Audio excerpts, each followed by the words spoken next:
네, 저희 프리마켓 뉴욕 2부 스타트해 보도록 하겠습니다. 오늘도 나와주셨습니다. 이완수 그레너리 투자자문 대표님 나오셨습니다. 어서 오세요. 네, 안녕하세요. 어서 오세요.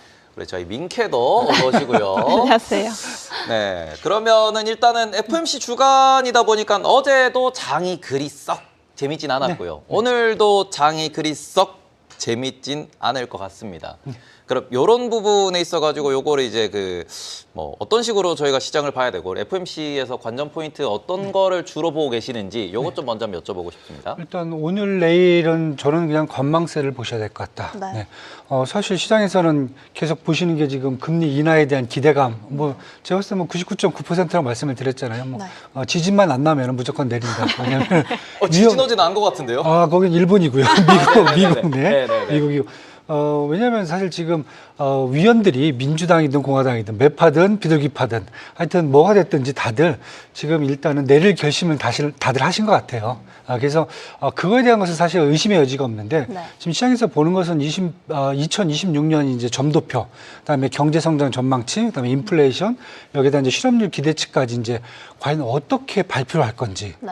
왜냐하면 지금 시장에서는 그래도 내년에 좀 더 좋게 보지 않을까라 생각을 하는데 네. 혹시나 우리 파월 의장이 또 마지막 가시는 길에 젤을 한번 또 뿌릴까 이제 지금 사실 이런 이제 약간 이제 불안감이 좀 시장에 지금 남아 있어요. 네. 그래서 저는 일단은 그것 때문에 할 수 없이 이제 관망세로 가는 건 맞다.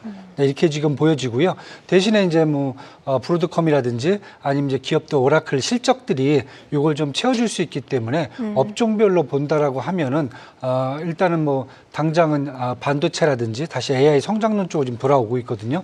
그 다음에 소비 시즌 관련돼 갖고 이제 소비재 종목들 요 정도는 이제 한번 업종별로 한 며칠은 좀 보셔도 괜찮지 않을까. 네, 이렇게 지금 보여주고 있어 갖고 뭐 기준금리 저는 뭐 내리는 건 문제 없는데 2026년 전망치가 나와도 만약에 이제 우리가 생각했듯이 시장에 되게 좋게 나온다. 뭐 그래도 저는 괜찮을 것 같고요. 그 다음에 만약에 우리의 기대치에 미치지 못한다. 네. 파월 의장이 뭐 뭔가 마지막에 좀 뒤끝일 장례를 했다라고 해도 지금 분위기상으로는 트럼프 행정부가 벌써 지금 준비를 하고 있는 것 같아요. 네. 가장 큰 게 캐비넷이 이제 국가경제자문위원장 지금 선임하겠다. 그럼 이분이 5월 달까지 계속 이제 시장에 대해서 언급을 할 거고요. 두 번째는 베센트 장관이 지금 주말에 그 얘기를 했어요. 올해 2025년도 경제 성장률은 3%에서 끝날 것 같다. 그리고 내년은 3%보다 더 높을 것 같다. 네. 그러니까 미리 지금 경제 성장률을 지금 미리 본인이 지금 올려놓고 있어요. 본인이. 왜냐하면 누가 내릴까 봐. 그리고 얘기하는 게 이번에 인플레이션이 우리 경제 성장을 발목을 약간 잡았지만은 그것은 바이든 행정부가 저지르는 일이다. 그렇게 얘기를 했어요. 그러니까 자기들이 얘기하는 관세에 대해서는 사실 아니다. 우리는 관세 충분히 컨트롤할 수 있다. 네. 그리고 내년에도 인플레이션을 더 내릴 수 있다라고 얘기를 했어요. 그러니까 지금 베센트 장관이 괜히 그 얘기를 하는 게 아니라 혹시나 지금 파월 의장이 뭔가 젤을 뿌릴까 미리 지금 청소를 하고 있는 거예요, 지금. 파월 의장의 네. FMC 때문에 지금 뭐 어제도 트럼프 대통령이 인플레 그렇죠. 얘기를 했는데 네, 맞아요. 그거를 약간 FMC에 대한 보험으로 해석을 할 수 있다. 그렇죠. FMC가 사실은 안 좋게 나온다라고 하면은 가장 큰 이슈는 인플레이션 이슈입니다. 그렇죠. 상호 관세에 따른 인플레이션이 아주 올라가기 때문에 이 부분을 자기들이 케어하기 위해서 네. 성장률도 낮춰잡고 그다음에 금리 인하를 이제 스톱할 수 있다. 점도표를 지금 2026년도 말까지 3.4%로 잡아놨는데 이것을 다시 3.7%로 올릴 수도 있다. 뭐 이렇게 얘기가 될 수가 있기 때문에 가장 키포인트는 지금 인플레이션이라고 보시면 될 것 같아요. 3.7%면 금리 인하를 내년에 안 한다. 안 한다는 얘기죠. 지금 시장은 그걸 우려하는 거죠. 그 정도의 점도표도 나올 수 있다라는. 그럼요. 네. 그러면 되게 공포스러워지는 거 아닐까요? 왜냐하면 지금 PC 지수 9월 달에 네. 그는 PC까지 합쳐서 2.8%가 네네네. 나왔거든요. 근데 사실 이제 연말까지 재고가 다 털린 상황이니까 한 2.8%까지 나왔는데 만약에 내년에 한 3.2, 3.3%까지 인플레이션을 올려버린다고 네. 하면은 기준금리 3.75%잖아요. 그러면 기준금리하고 인플레이션하고 거의 차이가 없어요. 그렇죠. 그러면 그러면 금리 인하를 못하죠. 못하는 거죠. 네. 그게 지금 시나리오가 나올 수 있기 때문에 그래서 시장이 지금 약간 불안해하고 네. 그리고 관망세를 일단 지켜보자. 그리고 이제 국채 금리도 떨어지다가 그렇죠. 다시 반등을 한 거죠. 네. 이런 부분들이 섞여갖고 물론 이제 일본의 이제 엔캐리 우려감도 있지만 그래서 저는 그런 맥락들에서 본다면은 일단은 지금 뭐가 됐든지 한번 지켜봐야 된다. 전망세 보시고 그 다음에 이제 금리나 나오고 그 다음에 연준이 어떻게 액션을 취할까 그리고 여기에 대해서 연말까지 트럼프 행정부가 또 어떤 액션을 취할까. 네. 뭐 안 되면 내년에 뭐 인플레이션 때문에 관세를 더 내릴 수도 있다라고 얘기할 수도 있을 것 같고요. 네. 그다음에 지금 러시아 우크라이나 전쟁 빨리 끝내려는 게 사실 어떻게 보면 유가거든요. 네. 유가가 60달러에서 더 이상 안 내려가거든요. 유가라든지 원자재 가격만 더 내려주면은 사실 인플레이션 더 끌고 내려갈 수가 있거든요. 그래서 그런 문제들이 있기 때문에 저는 일단은 먼저 연준의 반응을 봐야 되고 그 다음에 트럼프 행정부의 반응을 두 개 다 보면은 내년에 과연 어떻게 나올지. 그러면 연말쯤에서는 시장의 또 방향이 잡히지 않을까. 이렇게 지금 보고 있습니다. 알겠습니다. 뭐 이렇게 시장 상황 한번 네. 정리해 보고요. 저희 오프닝 뉴스 뭐 혹시 추가적으로 질문 네. 있으실까요? 굉장히 또 정리를 너무너무 잘 해주셨는데 네. 제가 이제 탐정으로서 한번 생각을 해봤어요. 이 파월 의장이 실제로 이렇게 이야기를 할 때 뭔가 금리 인하는 시장의 반응을 보고 좀 한다라고 얘기가 사실 거의 확정이잖아요. 네. 근데 그 상황에서 좀 매파적인 발언이 이렇게 나왔을 때 그동안의 좀 이야기를 보면 향후 추가 인하의 문턱을 좀 높이는 전략을 세워서 좀 시장의 분위기를 악화시킨다라고 하는 게 파월의 특징이더라고요. 그래서 과거 뭐 2019년에도 3번의 금리 인하가 있었을 때 이번에도 그 방안을 쓸 것이다라고 하는 시각이 많던데 이번에도 그렇게 좀 할지 그런 매파적인 발언들이 이번 FOMC 회의 이후에 나올지 좀 궁금합니다. 사실은 임기가 이제 5월 달까지밖에 없어요. 네. 그래서 제가 보기에는 뭐 전략을 쓸 것도 없을 것 같고 네. 그냥 이번 마지막 한 번 정리하고 가실 것 같아요. 그래서 제가 아까 말씀드렸듯이 모든 위원들이 네. 금리를 내릴 결심을 하지 않았나. 그냥 여기서 한번 정리하고 네. 파월 의장 되면 사실 이럴 때부터는 물론 이제 5개월 남았어요. 5개월 남았기 때문에 뭐 끝까지 뭘 하실 수는 있어요. 그런데 사실 이제 그 과거의 이제 전반적인 상황들을 본다면은 네.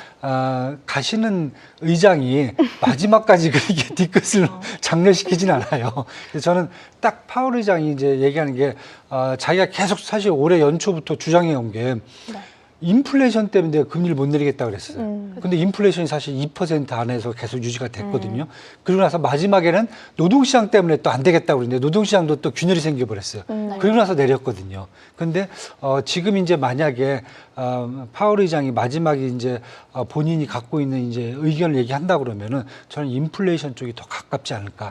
그거 한번 얘기해주고 그 다음에 정리가 되지 않을까. 그 다음부터는 뭐 네. 캐비넷이 만약에 후임자가 미리 계속 시장에서 발언을 할 수가 있어요. 네. 내가 5월달 들어가면 어떻게 가겠다, 어떻게 갔다 얘기가 되면은 이미 이제 공화당이라든지 민주당 관련된 위원이나 이사들, 연준 이사들이라든지 아니면 지역은행 총재들은 사실 이쪽에 더 네. 귀를 기울이게 되지 사실 파월 의장 쪽을 마지막까지 지켜주진 못할 것 같아요. 네. 그래서 저는 그래서 옛날에 썼던 전략은 그냥 제가 봤을 때는 이제 쓰기는 쉽지 않을 것 같고 아마 12월 달이 내년도 전망까지 해주는 걸로 파월 의장이 아마 이제 역할이 끝나지 않을까 이렇게 지금 시장은 보고 있습니다. 뭐 말씀해 주신 대로 뭐 추가적인 질문 있으세요?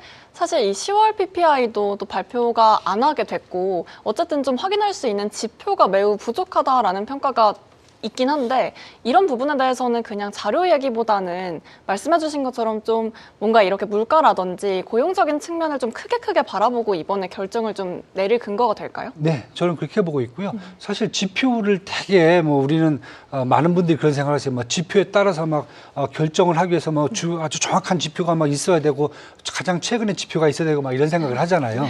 근데 사실 저도 지표 많이 보지만은 지표는 각자 자기가 원하는 방향에 맞는 지표를 골랐어요. 네, 반대입니다. 네, 그런 경우도 많고 네. 그다음에 연준 이사라든지 지역은행 총재 정도의 수준이 되면은 굳이 노동부라든지 이런 데 나오는 지표가 아니더라도 개인적으로 다 지표는 다 갖고 있습니다. 네, 그렇기 때문에 제가 아까 네. 말씀드렸듯이 이번엔 연준 위원들이 다들 내릴 결심을 하지 않았나 뭐 한두 명 정도 빼고는 네. 그래서 그런 쪽 구조적인 요인을 지금은 더 봐야 될 것 같고 그다음에 시장이 그에 맞춰 갖고 결국 페드 와치가 뭐 87% 90% 기준금리 인하 가능성을 갖고 하는 이유라고 저는 보고 있습니다.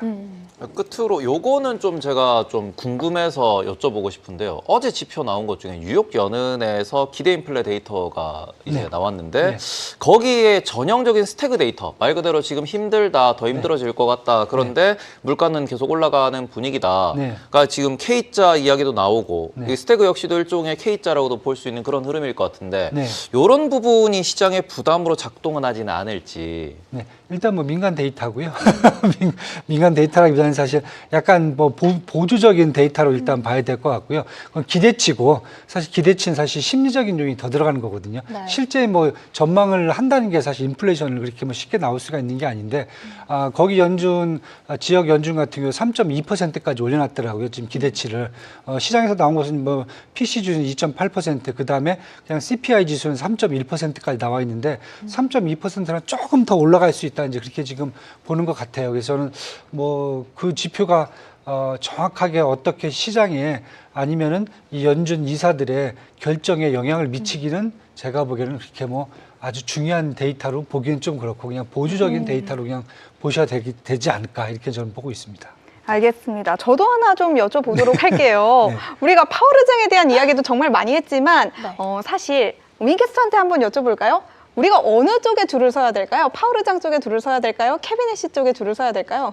저는 뭔가 사실 매파적인 입장에 좀 가까운 것 같긴 해요. 뭔가 이 물가에 대해서 우려가 사실 더 어떻게 되면 어떠냐 이런 얘기를 사실 연준 안에서도 이렇게 분열이 있는데 고용보다는 물가적인 측면이 좀 걱정이 돼서 저는 매파입니다. 아, 저는 이렇게 어려운 대답을 원한 게 아니라 우리가 어느 동아줄을 좀 잡아야 될까 이거를 저요? 여쭤본 건데 정답은 트럼프. 뭐 그럴 수 있겠네요. 저는 썩은 이길 동아줄. 사람이 내 편이죠. 이기는 사람이 내 편이죠. 그렇죠. 이길 것 같은 쪽에 서야죠. 저는 그래서 이길 것 같은 사람, 저는 케빈 씨 쪽에 한번 좀 서보도록 할 텐데, 그래서 우리가 차기 연준 의장 후보로 가장 유력한 인물로 거론이 되고 있는 케빈 씨의 최근 발언을 한번 좀 재조명해보면 좋을 것 같습니다. 뭐 추가적인 금리 인하가 필요하다. 금리 인하는 어느 정도는 계속되어야 한다. 고물가 문제 내년에는 해결이 가능하다. 파월 의장 이번 FOMC 회의에서 이견을 잘 조율해서 정답을 이끌어냈다. 이러한 말들이 뭐 케빈 씨의 자신감이라고 볼 수가 있을까요? 아니면 뭐 향후 정말로 연준 의장이 될 그가 펼칠 이 정책의 방향성이라고 좀 봐도 될까요? 제가 보기에는 일단은 워낙 유력한 인사로 네. 지명이 되고 있고 그다음에 트럼프 대통령 옆에서 또 얘기를 했잖아요. 될 수 있는 사람이다 얘기를 했기 때문에. 그는 연준 의장이다. 네, 그래서 일단 지명을 받았으면 한마디 하셔야죠. 아, 그렇죠, 그렇죠. 네, 가만히 있으면 안 되죠. 네, 그리고 알겠습니다. 트럼프 대통령이 좋아할 만한 단어를 써줘야죠. 금리 인하가 필요하다. 그렇죠. 뭐 그거 딱 하나죠.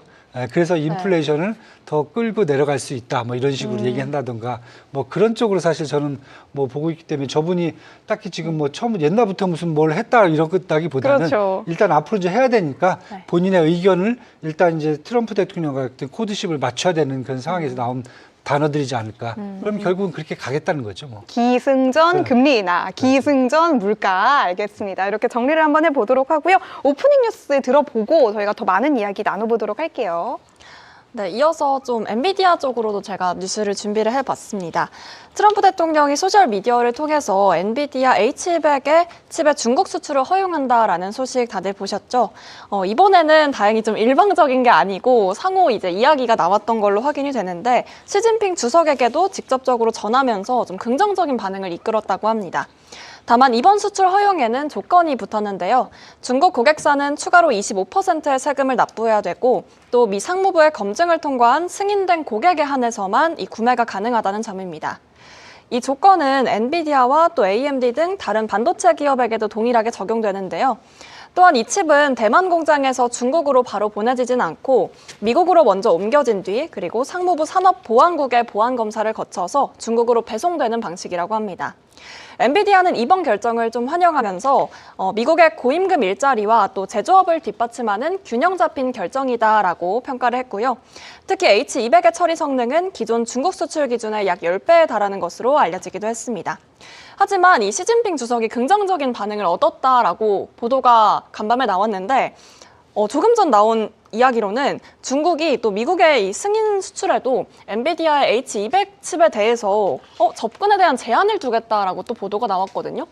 그 내용을 좀 살펴봤더니 국산 칩으로만 대체가 불가능한 경우에 한해서 이렇게 이용을 한다고 하더라고요. 그래서 자꾸 일방적으로 뭔가 하는 방향성으로 보이는데 시진핑 주석이라든지 아니면 중국 자국에 있어서 이 칩의 기능이 얼마나 엔비디아 쪽으로 활용이 될지가 궁금해집니다. 엄청 필요할 것 같아요. 왜냐하면 이제 호퍼 같은 경우, 네. 200 같은 경우도 사실 AI 칩으로 분리되는 경우가 사실 HBM이 한 3, 4개 정도는 들어가거든요. 그러니까 블랙에는 한 8개에서 한 10개 정도 들어간다고 하는데 몇 개 들어간지 사실 뭐 저희도 안 뜯어봤고 저도 모르겠어요. 근데 소문에 의하면은 호퍼 같은 경우도 한 3, 4개 정도는 들어가고 있기 때문에 네. 호퍼 200이 그래도 이제 호퍼 시리즈 중에서는 가장 좋은 제품이거든요. 블랙을 넘어오기 전에. 그래서 이제 블랙에는 저희 호퍼의 이제 기능이 뭐 한 3배, 4배를 더 증가시킨 그런 기능인데, 사실 뭐 그 차이는 HBM 숫자라고 얘기를 되고 있어요. 그래서 저는 네. HBM 한 3, 4개 정도 들어간 정도의 제품이라고 하면은 중국 쪽에서는 사실 뭐 엄청나게 필요하다고 저는 일단 보여지고요. 그래서 서로 사실은 얻으려고 할 것 같아요. 왜냐하면 화웨이 어센드 같은 경우는 사실 HBM이 안 들어가요. 네. 그냥 아이직 프로그램에는 HBM이 안 들어가고 네. 그냥 기존 D램 갖고서나 이렇게 열심히 꿍시락꿍시락해서 만들어낸 그런 제품들이기 때문에 만약에 중국에서 이제 추론이라든지 전반적인 AI 산업의 데이터 센터까지 다 뭉뚱그려 갖고 네. 발전시키려면 사실 제가 봤을 때는 호퍼 수준은 최소한의 호퍼 사양 정도는 사실 필요하기 때문에 사실 중국 입장에서는 제가 보기에는 뭐 필요한 사람 손들어 그러면 다 손들고 뛰어날 것 같아요. 저는 솔직히 말씀드려요. 그래서 지금 이제 요거 관련돼 갖고 제가 이제 그러면은 이제 엔비디아 쪽이 이제 그 글로벌 리서치 하우스들이 그럼 요걸 또 반영을 했는지 한번 잠깐 체크를 했어요. 체크를 네, 했더니 이제 바로 이제 줄 수 있다라고 보는 것 같아요. 호퍼 좀 남은 물량이 좀 있나 봐요. 블랙 말고. 그래서 네. 호퍼 물량 중에서 이렇게 좀 보내고 나면은 올해 매출 전망치 이제 마지막 4분기죠. 4분기까지 합쳤을 경우에 매출을 2,170억 달러까지 상향 조정했더라고요. 전년 대비해서 68%까지 상향 조정했어요. 요거 하기 전에 약 한 3, 4주 전만 해도 사실 60%에서 2% 정도 왔다 갔다 했거든요. 근데 벌써 또 매출을 6%를 더 올려버렸어요. 네. 그렇다 보면 제가 보기에는 중국에서 이 수요를 제가 보기엔 많이 요청할 것 같고, 그 다음에 여태까지 뭐 사실 트럼프 대통령은 사실 주고 싶었다라고 얘기를 계속 하고 있었는데 사실 참모진들이 사실 반대를 좀 많이 했던 측면이 있거든요. 그래서 네. 그런 측면에 대해서 시진핑 이제 국가주석 같은 경우도 아마 나름대로 조금 그냥 무조건 고맙습니다 이게 아니라 자기들도 이제 뭔가 한번 걸러서 네. 이제 갖고는 딱 그런 제스처를 취한 게 아닌가. 네, 이제 그렇게 보여지고 있고 뭐 이렇게 됐을 경우에는 저는 중국 쪽이라든지 뭐 숨통을 좀 많이 틔었다라고 지금 보여질 것 같아요. 일단 그리고 뭐 여기뿐만 아니라 네. 일단 HBM이 들어간 그 제품들을 만들 수 있는 AMD라든지 인텔이라든지 마이크론 테크놀로지 뭐 여기다 마벨 그다음에 램 리서치까지 다 동반 수혜를 갖고 하지 않을까 이렇게 지금 네. 보고 있습니다. 그럼 이 부분에 있어가지고 일단 저 화면을 조금 연결해 주시면 일단 어제 소식이 나왔을 때 어제 장중에 나왔거든요. 근데 어제 장중에 소식이 나왔을 때는 이 이평선도 뚫지 못하고 이게 중국에 드디어 수출이 허가된다라는 얘기가 나왔지만 되게 약했어요. 네, 그렇죠. 근데 오히려 이게 이제 오늘 아침이죠. 한국 시간 기준에서 미국장이 마치고 난 이후에 오히려 상승하는 모습을 보이면서 현재로서는 차트 그러니까 단기 관점으로 보더라도 요 아래쪽 박스권을 뚫고 장기 평선을 뚫고 51일 평선 위로 올라오는 모습을 좀 보이고 있는데 이게 최근에 이게 엔비디아가 떨어지는 과정에서 구글이 올라오고 뭐 TPU, GPU의 경쟁 구도가 잡히면서 약간 구글이 더 낫다라는 얘기가 나왔는데 어제 그런 소식의 영향이라고 뭐 볼 수도 있겠지만 어쨌든 구글이 좀 하락을 하면서 엔비디아가 바닥에서 올라온단 말이죠. 그렇죠. 네. 그러니까 요러면 약간 이게 순환매라는 부분에 있어서 기대감을 좀 가질 수도 있을지 네. 그 정도의 큰 뉴스가 될 수 있을지도 좀 궁금합니다. 저는 이게 계속 지금 똑같은 얘기가 반복되고 있다고 봐요. 제가 항상 말씀드렸듯이 GPU가 있고 이쪽 한대편에서는 NPU, TPU, 뭐 APU 별의별 PU가 다 있어요. 네. 다 있는데 핵심은 뭐냐면은 아이직 프로그램이냐, 그러니까 맞춤형이냐, 아니면 블랙웰 같이 HBM을 꽂아갖고 고성능이냐, 딱 그 차이점인데 항상 TPU가 나왔을 경우 사실 TPU 같은 경우에 여기다 HBM을 이제 한두 개를 더 꽂아갖고 사실은 약간 좀 성능을 더 높인 상태거든요. 근데 그게 사실은 대체가 될 수는 없어요. 저는 항상 상호 보완적으로 가는 거고 워낙 부족하니까 블랙웰 뭐 지금 1년치 다 수주가 끝난 상태인데 이거 어디서 지금 구해요? 그러다 보니까 계속 지금 아쉬우니까 두세 개도 더 꽂아갖고 사실 TPU 만든 건데 그렇다 보면 처음에는 그 TPU가 시장에서는 항상 1등하는 사람들은 견제를 하게 되잖아요. 우리 뭐 반에서도 1등하는 친구는 항상 왕따를 당하잖아요. 똑같잖아요. 왕따 안 당해보셨어요? 저는 맨날 왕따였죠. 그렇죠. 항상 뭐. 저도예요. 그렇죠. 우리는 왕따를 당해봤잖아요. 그러니까 그러다 보니까 저는 사실 이제 엔비디아에 대한 게 다른 것보다는 사실 이제 1등을 계속 하고 있기 때문에 그냥 견제 차원에서 자꾸 들어오는 거지. 이 자체가 밸류에이션에 저도 그 말씀 드렸죠. 이 엔비디아의 밸류에이션을 해치진 않아요, 그게.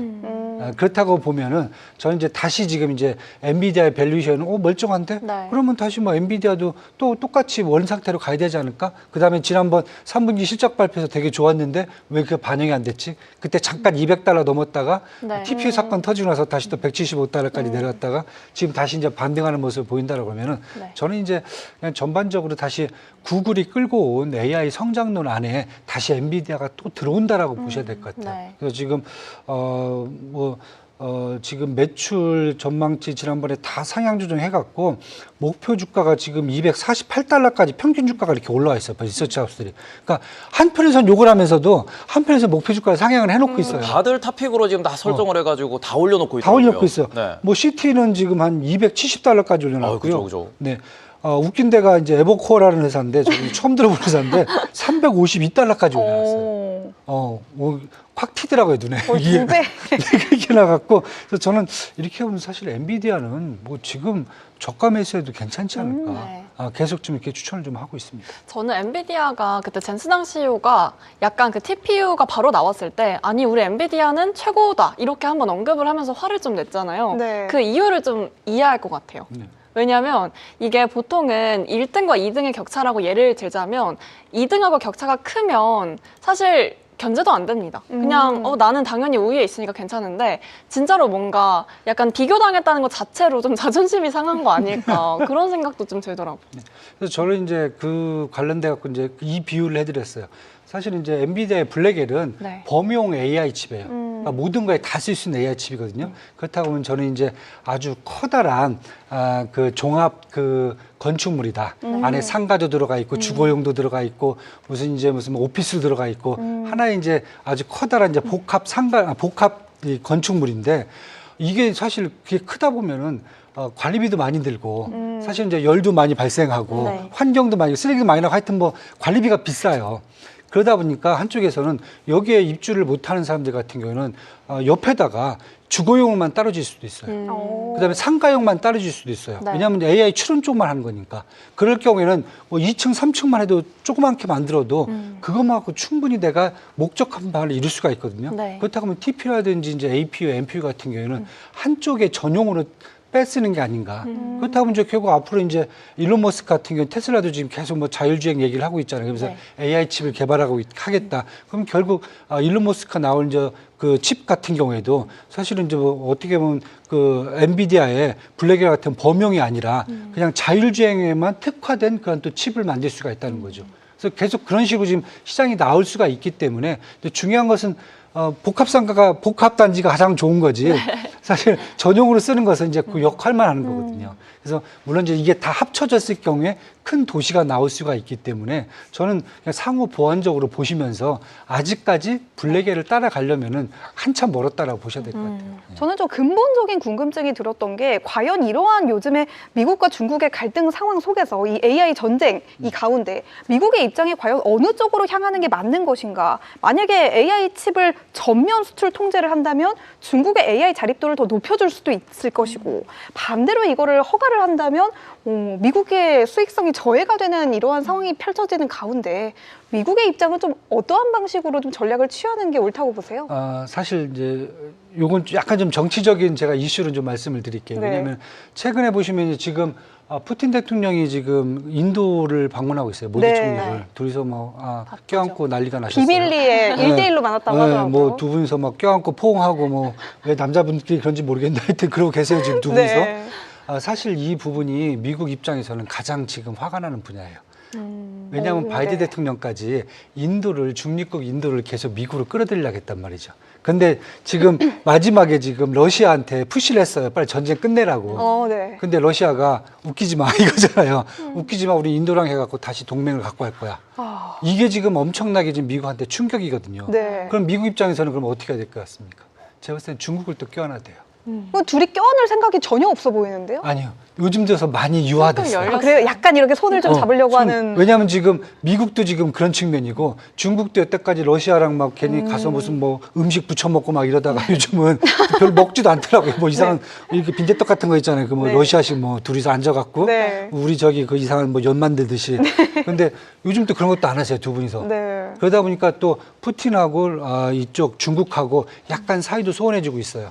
그럼 저는 이제 지금 이제 요즘 나오는 게 그러면은 벌써 이 두 화면에 분이 나란히, 네. 그렇게 표정이 이렇게 좋을 수가 있나요? 그렇죠? 말도 타고 계시고 그렇다 보면 저는 지금의 만약에 픽이라는 것은 미국 입장에서는 중국 쪽하고 했던 픽이 먼저 갈 수가 있다. 그래서 저는 그래서 그런 측면에서 이제 계속 지금 요즘 유화적인 제스처가 계속 나오는 게 그런 걸 본다 그러면은 그럼 중국도 사실 그건 나쁘진 않거든요.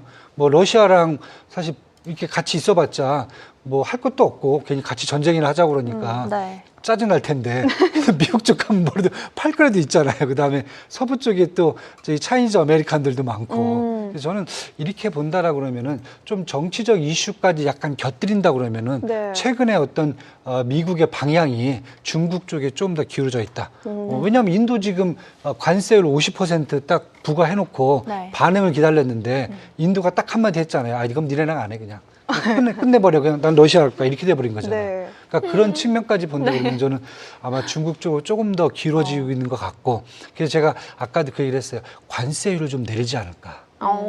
중국 쪽에 대해서. 저는 그 생각까지 사실 좀 하고 있습니다. 화해 시그널이군요. 화해 시그널이죠. 다시 유화책을 좀- 유화책으로 네. 갈 수 있고 그렇게 됐을 경우에 사실 중국 제품에 대한 관세율만 내려도 미국의 인플레이션율이 확 떨어질 수가 있어요. 그렇죠. 저기서 그래서 좀 그냥 뭐 한 발짝 더 나간 건지 아니면은 엄한 대로 가 있는 건지 모르겠는데 일단 요즘 제가 이제 보는 관점이 아마 미국과 중국은 엔비디아뿐만 아니라 이제 중국도 이제 뭔가 또 액션을 좀 취할 것 같아요. 히토리버 1년 유예를 줬지만은 그 이상의 뭔가가 또 나오지 않을까 중국 쪽에서 저는 이렇게 좀 기대를 하고 있습니다. 뭐 미국과 중국 이야기로 시작을 했지만 러시아 이야기가 나왔으니까 대표님께 여쭤보고 싶은데 종전의 가능성에 대해서 어떻게 좀 긍정적으로 보시나요? 사실 지금 뭐 카드는 러시아가 지고 있어요. 네. 예, 왜냐하면 어느 나라도 지금 우크라이나를 도와주고 싶지가 않아요. 돈도 없고 빨리 끝냈으면 좋겠고 왜냐하면 유럽 국가들 같은 그 비싼 미국산 원유를 갖다 쓰고 있잖아요. 국가 그 전 세계 뭐 가격보다 더 비싼 가격으로 그냥 러시아 가스라든지 아니면 러시아 원유 제품을 갖고 왔으면은 그냥 공급받아 쓰면은 유럽이 이렇게 인플레이션 높게 쓸 필요도 없고 겨울에 동사에서 죽을 사람들도 없을 것 같잖아요. 근데 누구든 다 지금 싫어해요. 근데 말로 표현을 못 해요. 자유주의를 얘기해야 되니까 지금. 너무나도 비인도적인 그렇죠. 협의안에 우크라이나가 서명을 하는 건 좀 아니지 않나요? 근데 사실 뭐 우크라이나도 여태까지 잘못한 게 많죠. 본인들도. 그러니까 양쪽이 다 그렇게 돼 있는데 지금 입장에서는 사실 뭐 이미 우크라이나는 파탄 날 대로 파탄이 나 있어요. 그리고 도와줄 사람도 없어요. 근데 네. 미국도 안 도와주겠다고 그래요. 그럼 러시아 입장에서는 그냥 가만히 있어도 가서 내가 뭐 다 점령을 할 수가 있는데 네. 굳이 뭐 미국이 제시하는 안에다 서명하고 끝날 필요가 없다는 거죠. 그리고 지금 뭐 폭탄을 안 쏴도 미사일을 안 쏴도 그냥 알아서 지금 우크라이나는 지금 무너지고 있잖아요. 그렇죠. 예, 대통령 선거도 안 하고 있고 지금 선거해야 되는데 그 다음에 또 거기 지도층들의 부패 때문에 지금 계속 지금 자본도 유출되고 있고 뭐 다양한 문제들이 지금 같이 엮여 있기 때문에 그래서 러시아 입장에서 봤을 때는 뭐 이번 기회에 굳이 뭐 여기 뭐 돈바스하고 3개주만 뭐 받아갈 필요가 몇 개 있냐. 네. 크림반도부터 시작해갖고 러시아 땅, 아니 우크라이나 땅 반을 갖고 갈 수도 있는데 굳이 지금 안 하는 거죠 지금 입장에서는. 그리고 러시아의 원유를 계속 지금 사주잖아요. 인도, 터키, 중국에서 계속 싼 값에 중앙아시아들이 국제 가격의 반값에 사가고 있기 때문에 러시아 입장에서는 되게 재밌는 게 전쟁이 2021년부터 시작됐잖아요. 네. 최근 3년 동안 러시아의 1년 GDP 성장률이 몇 %나온지 아십니까 혹시? 꽤 높은 궁금합니다. 걸로 알고 몇 있습니다. 퍼센트일까요? 3%가 넘어가요. 어. 전쟁을 하고 있는데 우리보다 더 높아요. 한국보다 더 높아요. 경제 성장률이. 네. 그게 다 어디서 나오겠습니까? 기름 팔아갖고 들어오는 돈들을 갖다가 계속 지금 발전을 시킨다는 거죠. 아니 제가 이 얘기를 여러 차례 드렸던 것 같은데 제 남동생이 러시아에 있거든요. 네. 지금요? 그래서 사진을 되게 많이 보내주는데 우리가 전쟁 국가라고 생각할 수 없을 정도로 굉장히 좋습니다. 전쟁은 지금 우크라이나 땅에서 일어나고 있는 중이기 때문에 그리고 일단은 병력도 용병을 갖다 쓰잖아요. 맞아요. 범죄자 갖다 쓰고 그러다 보니까 정규군들이 안 들어가니까 징집도 잘 안 하잖아요. 그러니까 러시아에 있는 청소년들이라든지 이제 이런 성인들 같은 경우는 지금 푸틴에 대한 지지도가 엄청 높은 거죠. 내 돈 하나도 안 들이고 내 국민들 하나도 피해 안 가게 하고 전쟁은 우크라이나에 가서 하고. 네. 너무 불리한 상황이긴 하네요. 그렇네요. 그러니까 뭐 북한 병사들도 많이 가서 외화벌이 수단으로 또 가고 있고 뭐 지금 그렇게 돼 있기 때문에 러시아가 경제 성장이 3% 나오는 것은 누군 이제 페이크 뉴스라고 하는데 페이크 뉴스가 진짜 맞아요. 진짜 그 정도, 좋아요. 네, 그 정도 나온다고 합니다. 네. 네, 그래서 일단은 저희가 분명히 스타트는 저희가 엔비디아였던 러시아까지 거잖아요. 지금 네. 엔비디아에서 중국을 갔다가 이제 거기서 인도도 갔다가 인도 갔다가 러시아로 올라가서 지금 다시 이제 거의 이제 어디로 가야 되죠? 원점으로 다시 돌아오죠. 네, 다시 돌아와가지고 요번에는 저희가 엔비디아 얘기도 했는데 구글 얘기도 좀 준비되어 네. 있는 것 같습니다. 구글에서 사실 이야기할 게 좀 여러 가지 있어서 먼저 광고 도입에 관한 이야기부터 함께 해보려고 합니다. 구글의 글로벌 광고 담당 부사장이 2026년부터 제미나이에 광고가 도입된다라는 보도는 사실이 아니다라고 하면서 공식 부인했는데요. 구글은 현재 제미나이 앱에 광고를 넣을 계획이 전혀 없다라고 이야기를 한 겁니다. 앞서 이 에드위크는 구글이 광고주들에게 2026년부터 AI 챗봇 제미나이에 광고를 도입할 것이다라는 보도가 앞서 나왔기 때문에 이렇게 부인 이야기가 나온 것으로 보이고요. 이때 구체적인 광고 형태나 가격 그리고 테스트에 대한 방식은 공개되지 않았지만 어쨌든 이 프로젝트는 좀 구글이 진행 중인 상황이다라고 보도가 나왔기 때문에 두 이야기가 좀 충돌된 것으로 확인이 되고 있습니다. 저는 이렇게 구글에 대해서 구글이 이렇게 제미나이에 광고를 도입한다는 자체가 새로운 신호라고 좀 볼 수 있다라고 해석된 걸 봤는데요. AI 서비스의 유료화 그리고 수익화에 대한 얘기가 본격적으로 수면 위에 오르면서 사실 2026년을 좀 기다리고 있는 만큼 내년도에는 AI에 대한 투자 회수 시기가 다가오는 게 아닌가 이런 생각이 들었습니다. 일단은 이거는 계속 우리가 구글뿐만 아니라 계속 논의할 수밖에 없는 게 결국 오픈 AI 논란이 나오는 것도 여기서부터 출발하는 거잖아요. 돈은 그렇게 많이 투자하겠다라고 하는데 그 투자한 돈을 어떤 식으로 회수를 할 거냐. 말 그대로 이자, 부채 내가지고 빚을 계속 내기만 하면은 회사가 망할 텐데 그거를 어떤 식으로 만들어낼 거냐에 있어가지고 구글이 가장 본인들이 잘하는 알고리즘 광고를 도입할 수도 있다는 얘기가 나온 건데 네. 요거 저희가 어떻게 봐야 될까요? 사실 제가 보기에는 당연한 수순이고요. 요즘 구글이 이제 뭐 다른 거보다 이제 반독점법에서 벗어난 이후에 일단 성장 모멘텀을 좀 확보를 했고요. 그 다음에 제미나이 3가 사실 이제 시장에서 점유율을 확 높였거든요, 이번에. 네. 오픈 AI보다 사실 요즘 막 갈아타신 분들이 꽤 많아요. 저예요. 갈아타신 분이 많으면서 쉽게 해서 구글이 제미나이 3에서 자기들의 성장 모델을 확인한 게 아닌가. 시장 점유율 높여갖고 네. 이렇게 좋게만 딱 기술을 만들어 놓으면은 이건 분명히 우리한테 온다. 그리고 이게 네. 매출로 이어질 수 있다는 것을 눈에 보이는 것 같고요. 거기서 이제 사실 조금 더 이제 약간 뭐 거기다 광고 도입하겠다 약간 좀 오버한 것 같아요. 네. 여기 도치돼 갖고 좀 오버한 것 같은데. 도치. 네, 네. 그렇죠. 이미 이제 뭐 제가 보기에는 그 유튜브가 있기 때문에 뭐 굳이 여기까지 올 필요는 없는데 네. 그래도 혹시나 이제 구글의 이제 검색이라든지 아니면 이런 쪽에서 조금 더 성과를 낼 수 있는 그런 방법을 좀 찾고 있는 것 같고요. 그렇다고 하면 어떻게 보면 이게 이제 향후에 결국은 이제 오픈 AI가 됐든 아니면 이제 뭐 저쪽 메타의 라마가 됐든 AI 이제 상품들을 계속 끄집어 내주는 이제 하이퍼스케일러들은 결국 이제 구글과 같은 그런 상태로 가지 않을까.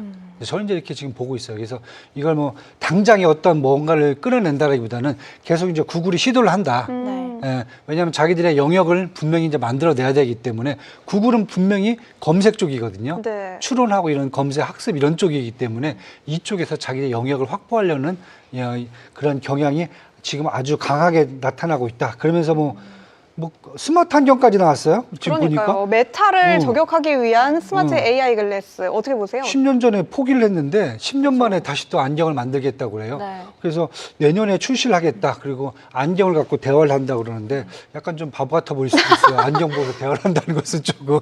그런데 일단은 네. 뭐 메타 이제 게임, 메타 이제 사실 게임용이 이제 비주얼 구글이거든요. 네. 근데 그것과 제가 봤을 때 뭐 상응할 수는 없을 것 같은데 일단 안경을 통해서 뭔가 이제 이 온디바이스 제품들 아니면 사물 인터넷 쪽으로도 조금 더 영역을 넓히겠다는 사실 저는 의도로 보여질 것 같아요. 네. 만약에 안경이 안 되면은 와치라든지 와치에서 이제 안경을 한 거잖아요. 네. 그다음에 뭐 옷에다가 뭘 단다던가 아니면 귀에다가 뭐 이렇게 뭐 칩을 박는다던가 뭔가 좀 계속 나오겠죠. 이제 사물 네. 인터넷이 온 디바이스가 됐든지 그런 쪽으로 사실 이제 계속 시장을 넓혀간다는 그런 측면으로 이해를 하면 되지 않을까 이렇게 보고 있습니다. 요즘 AI 글라스 이야기가 정말 많이 나오는데 저는 개인적으로 궁금한 게 이 웨어러블 기기가 그만큼 시장 지배력이 좀 있을까 하는 궁금증이 들거든요.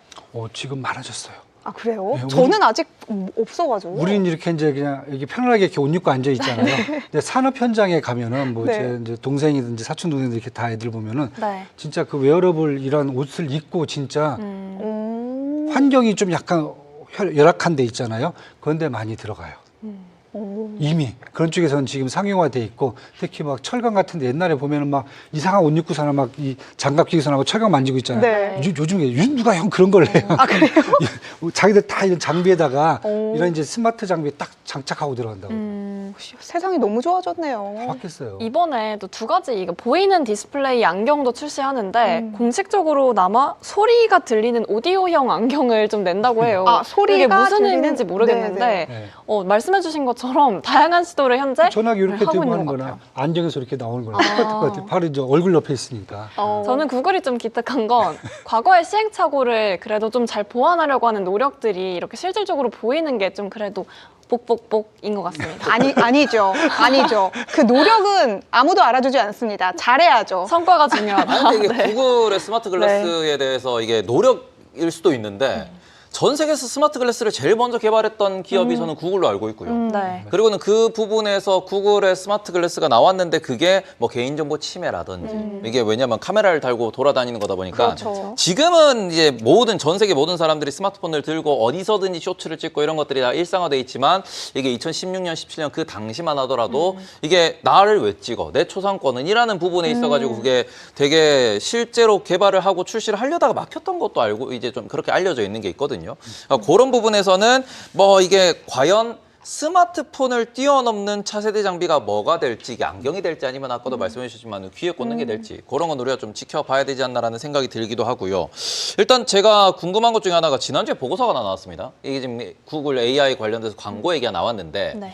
챗 GPT 지금 5.2를 출시를 앞두고 있는 상황인데 5.1에서 그런 내용이 있었어요. 이게 그걸 뜯어보니까 안에 코딩돼 있는 내용 중에서 AI 관련돼 가지고 광고를 어떤 식으로 할 거다라는 그런 프로젝트들이 숨겨져 있었다 해서 그게 이제 GPT에서부터 이제 광고 얘기, 과연 AI의 광고를 도입해서 수익화를 하는 부분이 정당할 것이냐, 그러니까 어떤 식으로 할 것이냐는 논란은 계속 나왔었는데 이때 나왔던 보고서 중에 하나가 과연 오픈 AI가 챗 GPT에 AI 광고를 넣는다라고 하면은 지금 메타라든지 우리가 SNS나 유튜브에 들어있는 광고 시장 파이가 있는데 요거를 나눠 먹기가 되는 거지 새로운 광고가 추가되는 건 아닐 거다라는 되게 보수적인 보고서가 나오긴 했었어요. 말 그대로 오픈 AI가 챗 GPT로 광고 매출을 일으키면 반대로 구글이나 메타의 광고 매출은 줄어드는 거 아니냐.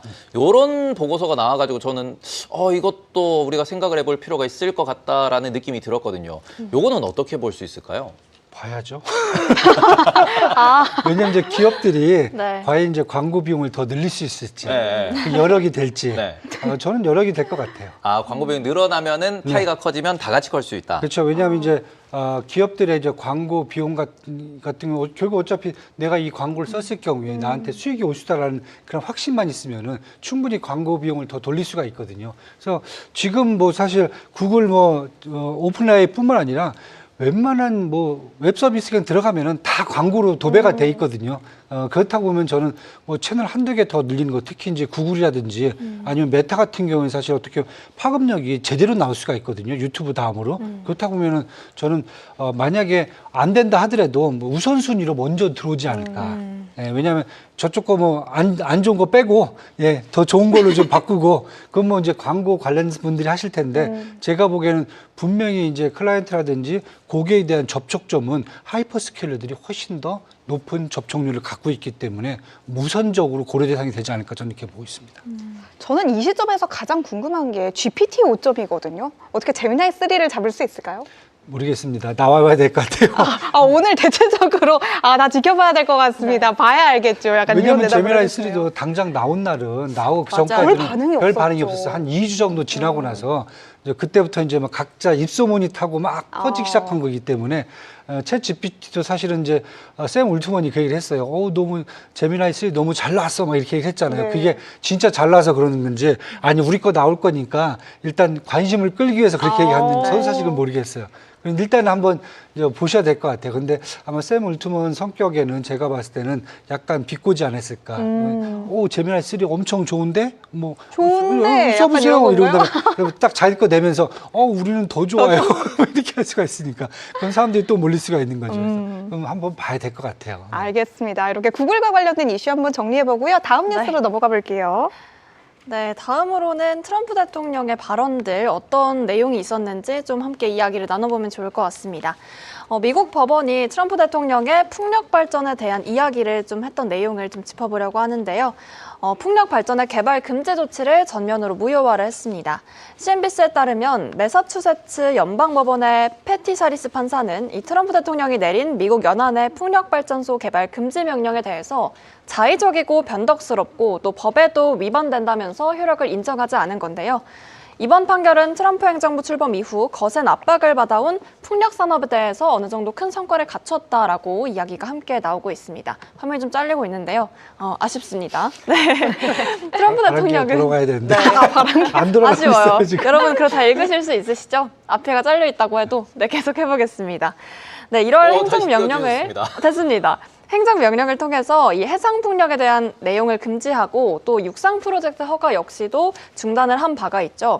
이에 뉴욕주를 포함한 17개 주가 소송을 제기하며 그동안 강하게 반발해왔습니다. 해당 조치가 풍력 산업에 존재론적인 위협이 된다고 주장을 했고요. 특히나 미국 북동부와 또 중부 대서양 지역의 여러 주는 미래 에너지에 대한 수요 대응과 또 탄소 배출 감축을 위한 해상 풍력에 대한 사업을 적극적으로 추진해온 만큼 이번 판결에 대해서 크게 환영을 했습니다. 이번 이 풍력 프로젝트 금지에 대한 위법에 대한 내용을 좀 무효화했다. 이 내용을 좀 다룬 거에 대해서 좀 그냥 전체적인 식견을 먼저 듣고 제가 세부적인 질문을 더해왔습니다. 사실 저는 되게 좀 중요할 것 같아요. 왜냐하면 트럼프 대통령이 이제 그 집권하고 나서 그 얘기를 했어요. 풍력, 태양광 발전은 세기의 사기극이다. 사기극이다 발언단데요. 물론 이제 바이든 행정부의 인플레이션 감축법에 대한 공격 수단이 첫 번째가 되는 거고요. 두 번째는 이제 환경 문제 때문에 사실 신재생 에너지 쪽으로 많이 옮겨갔는데 네. 그게 아니라 미국은 이제 그건 이제 포기하고 우리는 이제 탄소 쪽으로 이제 탄소 프리 쪽 제로 탄소 쪽으로 가겠다 이렇게 이제 얘기하면서 이제 핵발전소라든지 아니면 이제 우리가 전통적 에너지를 통한 네. 이제 전력 생산을 이제 쪽으로 옮겨가는 그런 것을 더 강조하기 위해서 이제 그렇게 나왔는데 이것뿐만 아니라 지금 또 뭐가 나왔냐면은 트럼프 대통령이 또 어제 그 얘기를 했어요. AI 규제를 그렇죠. 연방 정부로 일어나는 긴급 행정명령에 서명하겠다. 네. 그러면서 얘기한 게 캘리포니아 같은 몇 개 주에서는 지금 AI 규제에 동참하고 있지 않다. 네. 그리고 너무 높다. 그게 뭐냐면 사실 캘리포니아든 이런 해안들은 신재생 에너지를 사실 더 많이 쓰고 있고 이러다 보니까 또 그런 얘기까지 나와 있거든요. 그래서 저는 사실 뭐 전반적으로 본다라 그러면 일단은 중요한 것은 이렇게 됐을 경우에 기업 규제에 대한 부담감은 확실히 덜 수 있을 것 같아요. 네. 왜냐하면은 첫 번째가 에너지 전력들을 AI 산업들이 충분히 지금 받을 수 있는 다양한 구조들이 일단은 될 수 있다. 뭐 원전 뭐 10년 걸릴 거예요. 뭐 그때까지 뭐 전기 안 쓰고 죽을 수는 없잖아요. 네, 그러면 사실 태양광, 풍력, 수소 뭐 다 써야 되는 거기 때문에 당장 네. 지방 정부 입장에서는 그렇다고 보면 지방 정부의 손을 결국 들어준 거고요. 이렇게 된다 보면은 저는 뭐 트럼프 행정부가 조금 이제 좀 빡빡 우기고 있던 부분들, 특히 이제 이런 신재생 에너지 쪽에 숨통이 좀 저는 더 트일 수 있고 그렇다 보면 지방 정부들이 에너지 관리를 조금 더 효율적으로 할 수 있는 그런 여지가 충분하다. 네, 이렇게 지금 보여주고 있습니다. 대표님이 보시는 궁극적으로 차세대 미래 에너지는 뭐라고 보세요? 저요. 두구두구두구. 저는 수소로 봅니다. 오. 수소로 보고 있습니다. 저는 약간 태양광 쪽을 생각했는데, 네. 왜냐하면 태양광은 이제 설치가 필요하잖아요. 네. 그리고 태양광 셀이라든 이런 것들이 나중에 사실 또 지구 오염물이 돼요. 네. 풍력은 사실 잘 아시다시피 이제 생태계를 교란시키죠. 이 바람개비 돌면서 새들부터 시작해갖고, 네. 그다음에 수력 같은 경우는 이제 또 에콜로지, 특히 이제 이 물고기라든지 뭐 돌고래들부터 다 이제 망가뜨리려는데 수소 같은 경우는 사실 가장 좋은 게 공기 중에서 얻을 수 있잖아요. 수소 전지 같은 경우는 사실 수소만 갖다가 꽂으면은 공기 중에 이제 산소하고 결합을 해갖고 결국은 좀 부산물은 이제 물이 깨끗한 물이 나오잖아요. 네. 그렇다 보면 사실 어떻게 보면 가장 친환경적이고 태양광하고 지금 풍력보다 단위당 에너지 효율성이 사실 수소가 좀 더 셉니다. 확실히 세고요. 네. 요즘 이제 뭐 블룸에너지 주가도 좀 많이 폭등하면서 이제 특히 수소전지 만드는 회사들의 이제 가격이 올라간 이유 중에 여러 가지 있겠지만 아까 말씀드린 효율성도 좋은데 환경도 좋고 세 번째는 소음이 없어요.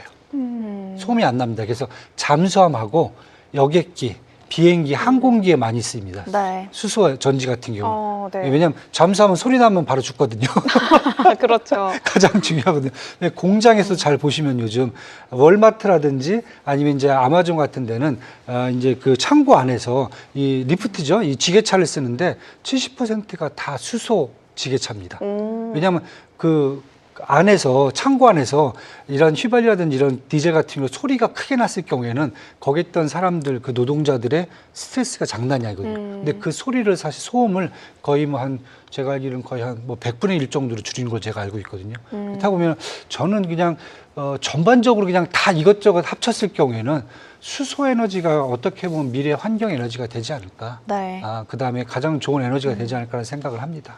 저는 두 번째 이제 픽을 여쭤보고 싶은데 사실 이게 풍력에 대한 내용을 계속 이야기가 나오잖아요. 그래서 제가 좀 알아봤더니 이 풍력이 좀 바다 위에서 오는 바람은 되게 일정하대요. 근데 데이터 센터에서 좀 필요한 전력은 어느 정도 좀 일정한 이런 좀 전력 공급이 돼야 되는 건데 그런 풍력 발전도 사실 일정한 데 있어서는 좀 그래도 괜찮은 재원이 아닌가 이런 생각이 들거든요. 풍력 발전 어떻게 보세요? 풍력 발전 같은 경우는 사실 이제 전에는 사실 산에다가 많이 했거든요. 산에서 이제 이 바람 부는 게 이제 계속 꾸준하게 공급이 되는데 근데 사실 그게 이제 아까 말씀드렸듯이 이제 에컬로지 쪽에서 생태계 쪽에서 사실 이제 문제를 많이 일으켰거든요.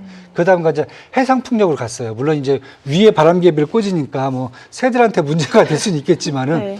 해상 풍력 쪽으로 많이 갔는데 지금은 사실 이제 뭐 한국에 이제 SK 플랜트부터 시작해갖고 네. 대부분 회사들이 해상 풍력 쪽으로 좀 옮겨가는데 문제는 사실 데이터 센터들이 해안가에 있지는 않아요. 근데 내륙에 네. 사막같이 좀 땅값도 좀 싸고 지질도 좀 안정화돼 있고 이런 데서 써야 되는데 네. 해상 풍력을 사실 거기까지 끌고 가기가 너무 힘들어요. 그래서 해상풍력 같은 경우 우리나라 같은 경우 지금 해상풍력 쓰는 데가 사실 제주도밖에 없거든요. 그다음에 강원도 같은 경우 이제 육상풍력을 해서 이제 산 위에다가 이제 짓고 있고 네. 그러다 보면은 저는 사실 풍력 쪽은 그냥 전반적인 친환경 에너지 쪽으로 가야 되지 이게 데이터 센터 쪽에 딱 맞춤형으로 가기는 조금 좀 부족하다. 그래서 사실 국내 같은 경우 이번에 전남 해안 쪽에서 전남 저쪽 해남 쪽에다가 데이터 센터를 진다고 그랬잖아요. 근데 그건 사실 맞을 수가 있어요. 풍력 쪽으로 바로 데이터를 에너지를 끌고 갈 수가 있으니까. 근데 미국 같은 경우는 사실 그렇지가 않거든요. 네, 그래서 조금 요건 좀 맞지 않다라고 네. 아니면 거기에 맞는 에너지를 쓰는 게 옳지 않을까 이렇게 지금 보고 있습니다. 알겠습니다. 이렇게 풍력 에너지까지 저희가 살펴봤고요. 다음 뉴스로 한번 넘어가 볼게요. 네, 다음으로는 이제 브로드컴과 마이크로소프트의 맞춤형 칩에 관한 이야기도 함께 해보려고 합니다. 잠시만요. 제가 화면이 지금 나오고 있는 상황이어서 먼저 네. 말을 전해드리고 또 점검해 보도록 하겠습니다. 이 마이크로소프트가 자체 맞춤형 AI 칩 설계를 위해 브로드컴과 논의 중이다라는 보도가 이미 지난주 금요일부터 나왔던 내용이죠. 만약 이 계획이 좀 구체적으로 추진이 되면 지금까지 마벨에 맡아오던 일부 설량에 대한 설계 물량이 또 브로드컴으로 이동할 가능성도 함께 제기가 되고 있는 상황입니다. 마벨에게는 좀 부담이 될 수 있는 좀 부분이 될 것 같고요. 애널리스트들은 이 브로드컴이 가진 네트워크와 또 칩 설계에 대한 역량이 기술적 측면에서 유리하다 이런 이야기가 나왔는데요. 사실 지난주 금요일부터 나왔던 내용이긴 한데 저는 이완수 대표님과 짚어보고 싶어서 오늘 가지고 왔습니다. 이제 마벨 테크놀로지 이제 파셔야죠. 안 돼. 저는 이제 뭐 그거보다는 마벨 테크놀로지 제품하고 사실 이제 브로드컴 제품, 이제 아이직 제품들이거든요. 근데 네. 뭐 브로드컴이 확실히 기술적으로 위에 있어요. 위에 있고 그다음에 고객사들 관리하는 측면에서도 사실 뭐 브로드컴이 훨씬 더 잘하고 있고 잘 아시다시피 브로드컴 같은 경우 이제 아바고가 인수를 했거든요. 아바고는 이제 싱가포르 회사예요. 네. 그러다 보니까 이제 TSMC IDC랑 이런 쪽에 더 연계가 잘 돼 있거든요. 네. 그래서 저는 그런 측면에서 본다면 마이크로소프트가 이제 마벨 테크놀로지를 이제 자기 동맹에서 빼고 브로드컴 쪽으로 좀 아이직 이런 제품들은 좀 갈아타는 게 아닌가 이렇게 지금 보여지고 있고요. 그렇다고 해서 저는 마벨 테크놀로지 같은 기술도 사실 브로드컴 다음은 마벨이라든지 뭐 여러 또 회사가 있기 때문에 저는 기술 이 정도만 갖고 있다 그러면은 전 세계 어느 회사든지 충분히 또 노크를 할 수가 있다. 왜냐하면은 지금 뭐 브로드컴도 사실 지금 꽉 찼어요, 수주가. 더 추가적으로 사실 여기도 지금 워낙 그 캐퍼 능력에 비해서 지금 워낙 수주들이 많이 들어와 있기 때문에 IG 네. 프로그램 저희 제품 쪽에서는 그렇다 보면은 저희가 계속 보셨잖아요. 엔비디아 블랙엘 못 사니까 딴 걸 사는 거잖아요. 그러면 결국은 저는 마벨 테크놀로지 같은 경우에도 네. 추가적으로 계속적으로 저는 다른 쪽에서 노크를 받지 않을까 이렇게 지금 보여지고요. 만약에 제가 그래서 지금 뭐 봤더니 마벨도 그렇고 브로드컴도 그렇고 뭐 밸류에이션이 이렇게 크게 아직 변한 건 없어요. 아직까지 뭐 하향 조정을 했다던가 아니면 상향 조정을 했다가 이런 것은 없고요. 지금 논의 중이라고 돼 있기 때문에 네. 과연 논의를 해갖고 언제부터 진짜 브로드컴이 마이크로소프트한테 납품을 할 수 있을지 네. 그것도 사실 미정이에요. 도대체 왜냐면 브로드컴도 이미 꽉 차 있는데 네. 예, 그렇게 보셔야 될 것 같아요 지금. 오늘 지금 스티퍼에서 보고서가 하나 나왔어요. 마벨에 대해서. 근데 이게 나온 게 지금 일단은 고객 상실 가능성이라는 부분에 대해서 이게 보도가 정확하지 않을 수 있다라는 말 그대로 우리가 찌라시라고 표현을 많이 하죠. 그러니까 지금 이게 마이크로소프트니 아니면은 뭐 아마존이니 이런 쪽이 마벨과의 거래를 축소한다, 거래를 끊을 수 있다라고 하는 부분 자체도 정확하게 확인이 안 됐다라는 이야기도 나오고 주가 반응이 좀 과했다라는 이야기가 나오는 그런 부분이 보고서로 또 나와 있기 때문에 이것도 한번 체크를 해보셨으면 좋겠다. 말 그대로 8일 날 7% 하락은 좀 과하지 않냐. 그렇죠. 밸류에이션 말씀해 주셨는데 뭐 여전히 AI 관련돼 가지고 이제 뭐 로봇도 마찬가지일 것이고 반도체 설계하는 데는 브로드컴이나 아니면 마벨의 이런 기술들이 필요한데 이런 관점에서 된다 안 된다라는 것보다는 조금 길게 놓고 보자라는 의견도 나와 있다라는 점도 하나 참고해 보시면 좋을 것 같습니다. 대표님께서 9월 9일에 마벨 얘기해 주셨거든요. 네. 제가 약간 이렇게 다 기록해두는 습관이 있어서 좀 이런 게 있는데 전에 그때 리비안도 자동차 관련해서 잠깐 얘기해 주셨잖아요. 네. 그래서 그때부터 리비안을 새 차로 고민하고 있습니다. 오, 저 제가 한번 이제 떼어주세요. 첫 차거든요. 저희 한번 다 같이 저희 한번 보여주세요. 떼어주세요. 없어요. 국내 리비안이 공식적으로 들어오나요? 아니, 있어요. 저긴 들어왔어요. 들어왔는데 거의 지금 판매가 아직 안 되고 네, 있어요. 본 적이 한 번도 없는 것 같아서. 디자인이 너무 특이하고. 저는 이제 저희 평택 가면 몇 대 보실 수 있어요. 미군 기지 근처 가면 볼 수 있고 저희 목동에서 한 대 보고 있어요, 저는. 되게 비싼 걸로 알고 있는데 대당 역시 보통 이제 SUV도 픽업 트럭 같은 게 한 1억 정도 하는데 얼마나 지금 나네요? 소형이 내년부터 지금 본격적으로 나오거든요. 지금 선주문 받고 있어갖고 아, 소형은 5천만 원에서 6천만 원 정도 좀. 저는 단가 말고 디자인만 보고 있었는데. 아니요, 우리 링캐스터 충분히 목에 매네. 살 능력이 돼요. 아니 뭐 아니 근데 두 분 다 지금 1억을 되게 쉽게 말씀하셔서 저는 여기서 약간 쭈구리가 되는 느낌입니다. 네. 주식으로 버셨겠죠. 지금. 올해 많이 버셨겠죠. 어머, 저희한테 이런 별거 아니죠? 그쵸. 알겠습니다. 다음 이슈로 넘어가 볼게요. 식은땀이 나네요. 마지막으로 코어 이브 쪽으로 함께 이슈 점검해 보도록 하겠습니다. 엔비디아가 투자에 이름을 알린 AI 클라우드 업체 코어위브가 2031년 만기 전환사채 20억 달러를 발행하겠다라는 보도가 나왔습니다. 이번 전환사채 발행은 3호 방식으로 진행이 되고요. 필요한 경우에는 최대 3억 달러를 추가로 늘릴 수 있다는 옵션도 함께 포함이 돼 있다고 합니다.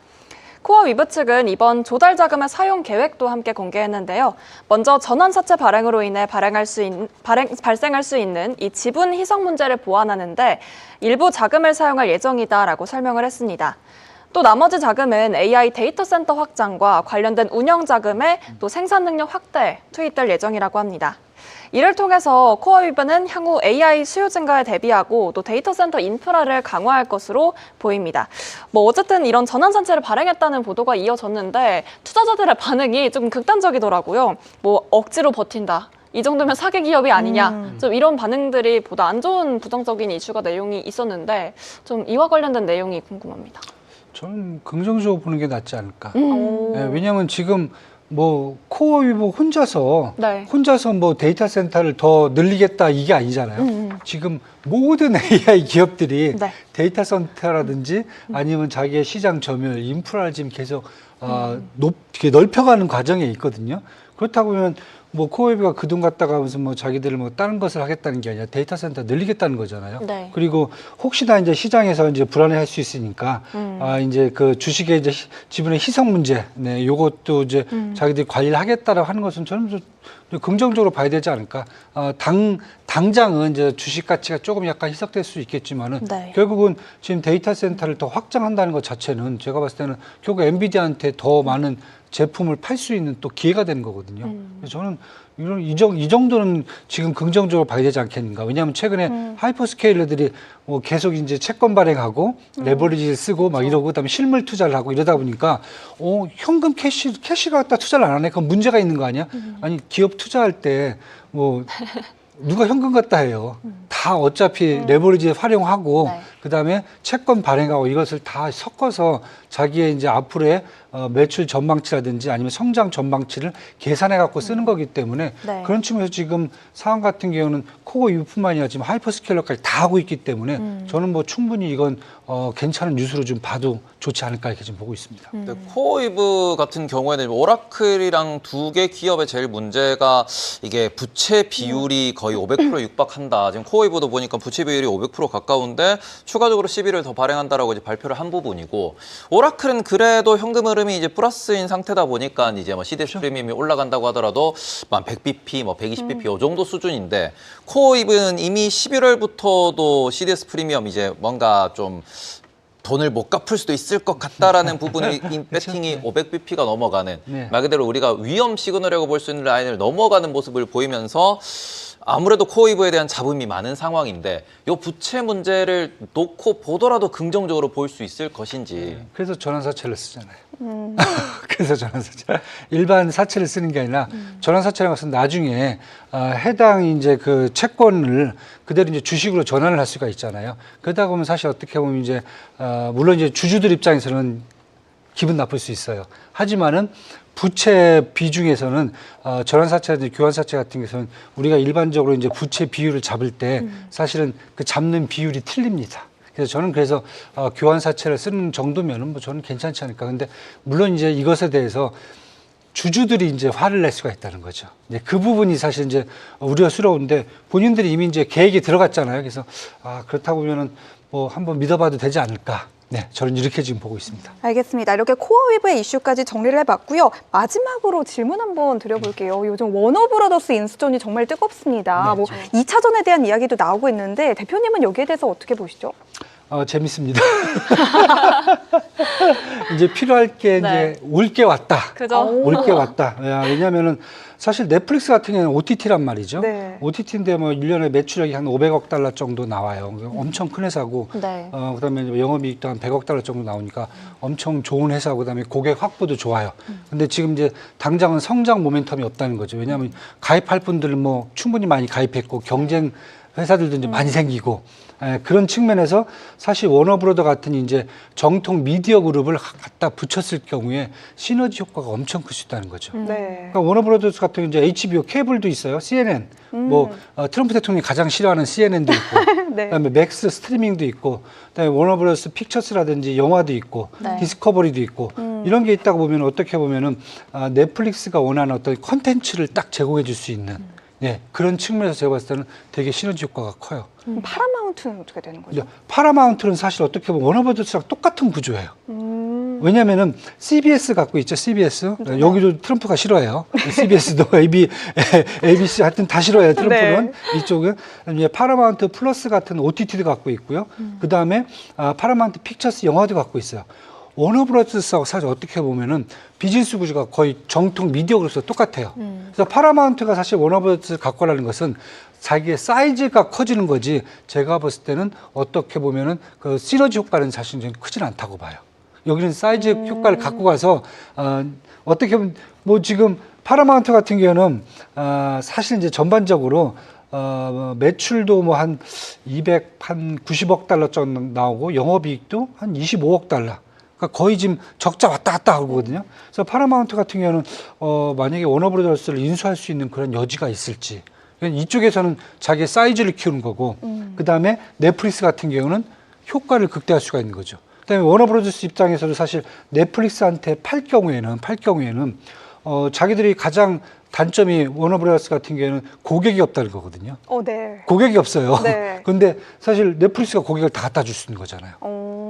그럼 시너지 효과는 누가 봐도 딱 눈에 보이는데, 근데 지금 이제 워너브라더스 같은 경우에는 지금 아직 넷플릭스 같은 경우에는 스트리밍 부분은 제외하고 사겠다는 거예요. 자기들이 갖고 있는 스트리밍 빼고 나머지를 사겠다는 거고, 파라마운트는 전체를 다 사겠다는 거예요. 네. 그래서 M&A 적대적으로 가고 있는데, 제가 봤을 때는 아마 이사회에 넘어간다라고 그러면은 넷플릭스 쪽으로 가지 않을까 하는 생각이 좀 들어요. 왜 본인들 입장에서도 충분히 효과를 가질 수 있고 회사가 커질 수 있는 방향으로 가지 않겠는가. 이 트럼프 대통령이 중간에 제동을 걸지 않을까요? 제동을 건다라고 얘기를 했어요. 자기는 뭐 저기 뭐가 문제가 있다 얘기를 하고 있는데 뭐 네. 독점적인 뭐 문제가 있다고 하는데 CNN 되게 싫어하시거든요. 근데 파라마운트도 마찬가지예요. CBS도 싫어하세요. 만약에 CBS 갖고 간다면 또 싫다하실 거예요. 네. 그런데 이미 이제 넷플릭스 CEO가 그 얘기를 했어요. 워너브라더스 인수 승인에 확신한다라고 이미 또 발표를 했어요. 그 이후에. 그러니까 일종의 뭔가 좀 저는 다 정리가 되지 않았나. 네, 이렇게 지금 보고 있습니다. 그래서 뭐 계속 워너브라더스는 일단은 주가 계속 네, 연초 이후에 거의 한 100 몇 %가 오른 것 같은데요. 지금 연초 이후에 한 157%가 오르는데 네. 워너브라더스는. 대신 이제 넷플릭스는 계속 요즘 주가가 밀려요. 왜냐하면 얘들이 450억 매출인데 지금 850억 달러를 주고서 인수를 하겠다고 그러거든요. 이렇게 되다 보면 잘못 먹으면 체할 수 있습니다. 이거 지금. 그래서 넷플릭스 입장에서는 조금 지금 이걸 감당할 수 있을까? 이제 그런 측면에서 주가가 지금 빠지고 있다고 보시면 될 것 같습니다. 어제 뉴스 나온 거에 대해서 제가 조금 한 가지 의문스러웠던 거는 파라마운트가 워너브라더스를 주당 30불에 인수를 한다라고 이렇게 적대적 M&A를 발표를 했는데 네. 보통 이런 얘기가 나오면은 워너브라더스의 주가, 특히 미국 주식 같은 경우는 이런 식의 이제 공개 매수가 뜨면은 바로 주가가 차익 거래의 성격 때문에 30불로 올라가야 되는데 네.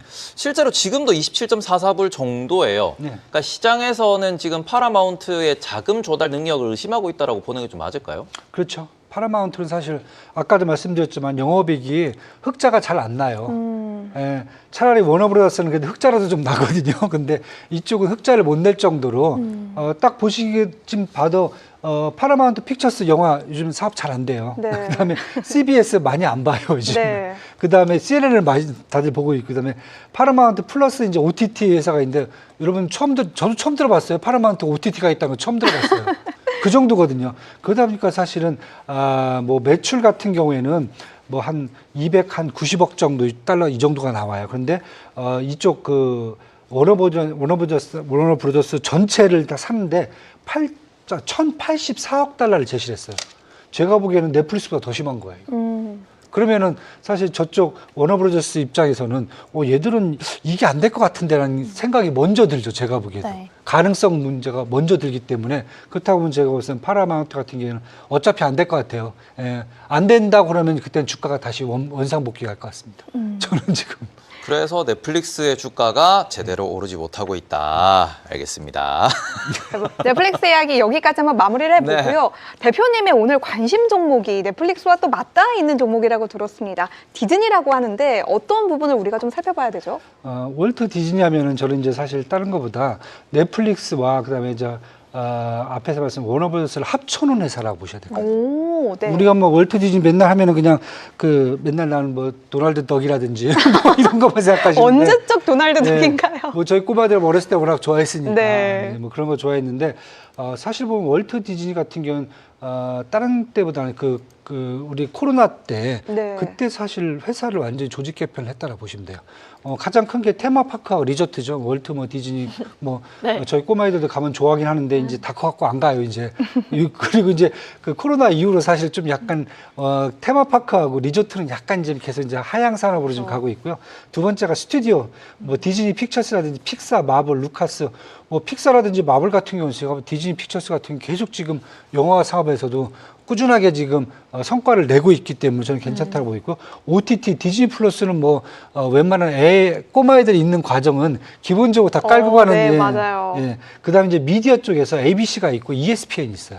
특히 최근에 ESPN을 갖다가 OTT 쪽으로 꽂고 있습니다. 그러니까 스포츠 중계가 지금 ESPN이 가장 센데 이것을 OTT로 끝나면 뭐냐면은 ESPN에서는 채널에서 그날 그 시간대 중계를 하나밖에 못 해주잖아요. OTT로 가면은 전체를 다 게임들을 어느 채널이든 다 중계를 해줄 수가 있어요. 그러다 보니까 지금 올해 같은 경우에는 아마 ESPN에서 매출 확대가 엄청나게 셀 수 있다까지 얘기가 되고 있어갖고 결국은 테마, 그다음에 스튜디오, OTT, 미디어까지 다 갖고 있는 게 월트 디즈니인데 영업력도 괜찮습니다. 네. 영업력도 괜찮아요. 올해 이제 매출 전망이 1,017억 정도 지금 하고 있고 영업이익은 140억 달러. 작년 대비해서 매출은 한 8%, 영업이익은 한 19% 정도 증가한 걸로 되고 있는데 PER이 지금 17배밖에 안 돼요. 그만큼 저평가되어 있고 일반적으로 지금 평균 목표 주가는 135달러까지 지금 올라와 있고요. 최근 들어서 웰스파고는 150달러까지 올려놨어요. 그래서 앞으로 향후 추가적인 상승 여력은 30% 있다라고 지금 보고 있고 연초 이후에 사실 주가가 많이 못 올랐고 한 마이너스 3% 정도 연초 이후에 그 이유가 딴 게 아니라 가장 컸던 게 테마파크에서 고전을 좀 할 수 있다. 그 다음에 스튜디오 영화 쪽에서 추가적인 영화가 나올까 그랬는데 마블을 하고 픽사가 또 제대로 또 해주고 있어요. 그 다음에 OTT에서 기존에 이제 디즈니 플러스가 웬만한 고객들은 다 확보한 게 아닌가라고 했는데 최근 들어서 보시면 이제 3분기, 4분기에서 보시면은 아시아 쪽에서의 고객 확보하고 그 다음에 아까 말씀드린 ESPN 쪽에서 스포츠 중계 쪽에서 또 매출 확대가 좀 이어지고 있거든요. 그래서 저는 이렇게 본다라고 하면은 월트 디즈니 같은 경우는 아까 지금 넷플릭스하고 그 다음에 그 디스커버리 요 두 개가 워너브러스가 합쳐졌을 경우에 나올 수 있는 비즈니스 모델을 지금 다 갖고 운용을 하고 있다라고 좀 보고 있어갖고 만약에 뭐 워너브러스 사볼까 막 이런 고민하실 분들이라면은 네. 차라리 월트 디즈니 사라. 오. 네, 저평가돼 있고 네. 주가도 안 올랐고 네. 비즈니스 모델도 다 있고 그 다음에 비즈니스도 정상화로 잘 돌아가고 있고 성장 모멘텀도 갖고 있고 이렇게 지금 보고 있습니다. 근데 저도 디즈니를 상당히 사랑하는 입장이긴 하지만 이 디즈니 주주로서 저도 이제 오랫동안 디즈니를 보유하고 있지만 저는 개인적으로 디즈니를 생각할 때는 내년도, 2026년도가 매우 좀 아주 중요한 해다라고 생각을 하고 있거든요. 왜냐 그러면 이게 디즈니가 주가의 차트를 보여주시면 아시겠지만 코로나 이후에 오른 게 없습니다. 우리가 코로나 언택트 그다음 OTT 관련돼 가지고 엄청난 그런 수혜가 있지만 요때가 코로나였고요. 디즈니 플러스가 요때 런칭됐습니다. 19년 11월. 그렇죠. 네. 요때 런칭이 됐었고 저는 그 이전부터도 이게 워낙 마블을 좋아하고 영화를 좋아하고 이러다 보니까 이전부터 계속 투자를 하다가 요때부터 계속해서 좀 이게 횡보를 하는 가장 근본적인 이유, 디즈니의 가장 근본적인 이유, 넷플릭스랑 다른 이유 중에 하나는 그거거든요. 컨텐츠 파워가 떨어져요. 그렇죠? 특히 최근에 우리가 뭐 영화 중에서도 아시겠지만 뭐 인어공주라든지 아니면 여러 그런 것들이 논란이 있다 보니까 그런 부분에 있어가지고 디즈니를 투자하고 있음에도 계속 이제 권하기가 좀 어려운 이유는 그게 여전히 이제 미국의 문화거든요. 콘텐츠가 약간 제한적이긴 하죠. 네, 왜냐하면 넷플릭스는 그거를 한국에다가 제작을 의뢰하고 뭐 유럽에다 제작을 의뢰하면서 비미국에서의 제작을 통해서 이런 뭐 인종이라든지 여러 문제가 될 만한 것들을 회피하는 것도 있는데 디즈니는 여전히 미국에서 만들고 있단 말이죠. 그렇죠. 맞아요. 이런 부분은 그냥 뭐 신경을 안 써도 될까요? 사실 저는 그래서 이제 얘기 나온 게 아까 말씀드렸던 게 최근 들어서 이제 아시아 쪽 특히 중국을 비롯한 아시아 쪽에서의 고객 확보가 지금 계속 증가를 하고 있거든요. 그러니까 꼭 이제 뭐 중국산 제품을 만들어 갖고 OTT에 띄워야 되는 뭐 넷플릭스 같은 그런 비즈니스 모델도 될 수가 있을 것 같은데 제가 아까 이제 고객층이 사실은 이제 어떻게 보면 어린 아이들이거든요. 네. 그리고 어린 아이를 가지고 있는 게 아니죠. 키우고 있는 부모님들이죠. 네. 여기가 이제 사실 가장 크거든요. 근데 그 부분은 전 세계가 공통적으로 아직까지는 가고 있다. 이 부분 때문에 제가 요즘 이제 많이 보는 게 최근 이제 디즈니랜드, 중국 디즈니랜드라든지 홍콩 디즈니랜드가 요즘 되게 이제 활발하게 상황이 올라가기 시작하고 있고, 그 다음에 디즈니 컨텐츠는 지속적으로 중국발 효과를 좀 봐야 될 것 같고요. 세 번째는 OTT 쪽, 특히 미국 내에서는 ESPN. 스포츠 쪽을 한번 또 보셔야 될 것 같아요. 왜 어린아이가 있는 가정에서는 아빠가 애를 볼 때는 스포츠를 봐요. 네. 그렇게 봅니다. 그래서 그런 비즈니스 모델이 사실은 올해 같은 경우는 많이 못 오른 이유 중에 사실 금리가 워낙 높고 소비가 사실 확대가 안 되다 보니까 좀 미국발 좀 사실 이제 충격이 좀 있다라고 보는데 저는 내년에는 이제 아시아 쪽이라든지 미국 쪽 내에서도 일단 뭐 금리 좀 많이 더 떨어지고 그러면 소비 확대 측면에서 본다면은 디즈니가 또 갖고 갈 수 있는 여지는 충분하지 않을까. 그래서 넷플릭스도 사실 지금 이런 컨텐츠를 막 더 확보하기 위해서 다 끌고 가잖아요. 저는 똑같은 맥락에서 보고 있습니다. 그것을 위해서. 근데 여기는 미리 지금 다 갖고 있다. 이렇게 지금 보고 있습니다. 네, 그래서 오늘 저희 뭐 시간이 거의 다 돼서 여기서 마무리를 해야 될 것 같은데 오늘도 정리를 한번 해보도록 하겠습니다. 지난주에 나오셔가지고 금리나 99%다라고 하셨는데 이미 그런 방향으로 가고 있는 중이고요. 그런 부분에 있어서 만약에 매파적인 발언이 나온다라고 하더라도 현재 트럼프 혹은 베센트가 잘 준비하고 있기 때문에 큰 걱정은 안 해도 된다. 이렇게 또 이야기를 해주셨습니다. 그리고는 저희가 세계 일주 한번 하고 난 뒤에 일단 뭐 에너지도 한번 둘러보고 그다음에는 여러 기업들도 둘러봤지만 일단 마지막에 저희가 나눴던 얘기 중에서 IP에 대한 얘기, 그리고는 디즈니의 이런 뭐 비즈니스 모델에 대한 이야기, 그리고는 우리가 네오클라우드에 대한 이야기 이런 부분들에 있어서 전반적으로 긍정적으로 보면서 시장을 대응하는 게 좋을 것 같다라는 말씀을 해주셨기 때문에 오늘 또 나중에 또 복습하실 때도 이런 종목들의 장점에 대해서 체크 한번 해보시면 좋을 것 같다. 이렇게 말씀드릴 수 있을 것 같네요. 네, 알겠습니다. 오늘 여기까지 한번 마무리를 해보도록 하죠. 네, 오늘 저희가 준비한 소식은 여기까지입니다. 저와 김민 캐스터는 그리고 구윤호 캐스터까지 저희 3명은 잠시 후 10시부터 10시 30분까지 30분 더 PM10에서 여러분들과 만나뵐 예정이니까요. PM10을 통해서도 많은 속보들 가져가 보시기를 바라도록 하겠습니다. 저희는 내일 밤 8시에 다시 돌아오도록 할게요. 시청해주신 여러분 고맙습니다.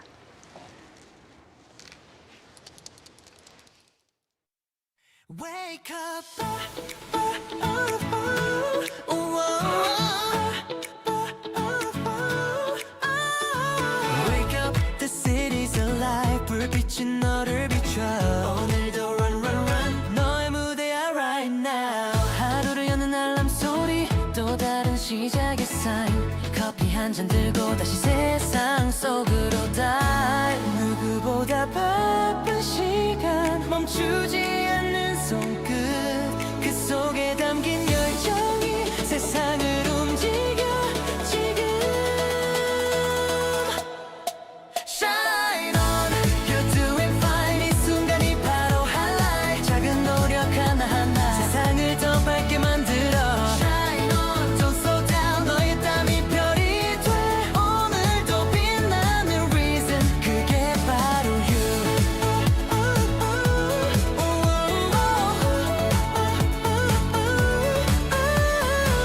복잡한 소리도 미소 흐트러진 머리카락 그래도 웃는 그 표정 진짜 멋져 그 모습 남들은 모르겠지만 너는 알고 있잖아 한 걸음씩 쌓아온 그 시간이 miracle Shine on, you're doing fine 누가 봐도 완벽해 네 자리가 무대야 스포트라이트는 너에게 Shine on, don't look down 이 도시의 rhythm 위 매일을 빛내는 reason 그게 바로 you 때로는 멈춰서도 괜찮아 그 자리에서 꽃이 피었나 모든 순간이 너답게 아름다워 지금처럼 Shine on, you're doing fine 세상에 외쳐봐 작은 꿈이 모여서 내일을 만들어가 Shine on, feel the light 이 노래가 닿을 때 오늘도 누군가의 하루가 조금 더 빛나길 Wake up, oh, oh, oh, oh, oh, oh.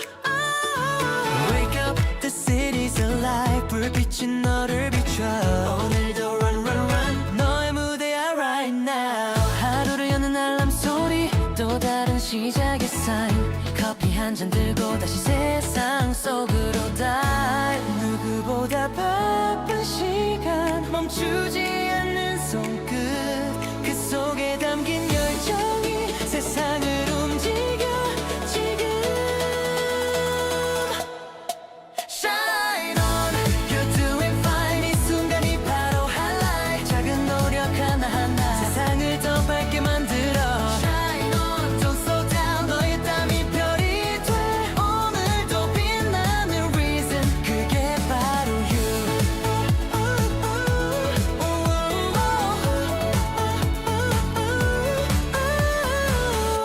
복잡한 서류도 미소 흐트러진 머리카락 그래도 웃는 그 표정 진짜 멋져 그 모습 남들은 모르겠지만 너는 알고 있잖아 한 걸음씩 쌓아온 그 시간이 miracle Shine on you're doing fine 누가 봐도 완벽해 네 자리가 무대야 스포트라이트는 너에게 Shine on don't look down 이 도시의 rhythm we 매일을 빛내는 reason 그게 바로 you 때로는 멈춰서도 괜찮아 그 자리에서 꽃이 피었나 모든 순간이 너답게 아름다워 지금처럼 Shine on You're doing fine 세상에 외쳐봐 작은 꿈이 모여서 내일을 만들어가 Shine on feel the light 이 노래가 닿을 때 오늘도 누군가의 하루가 조금 더 빛나길 Wake up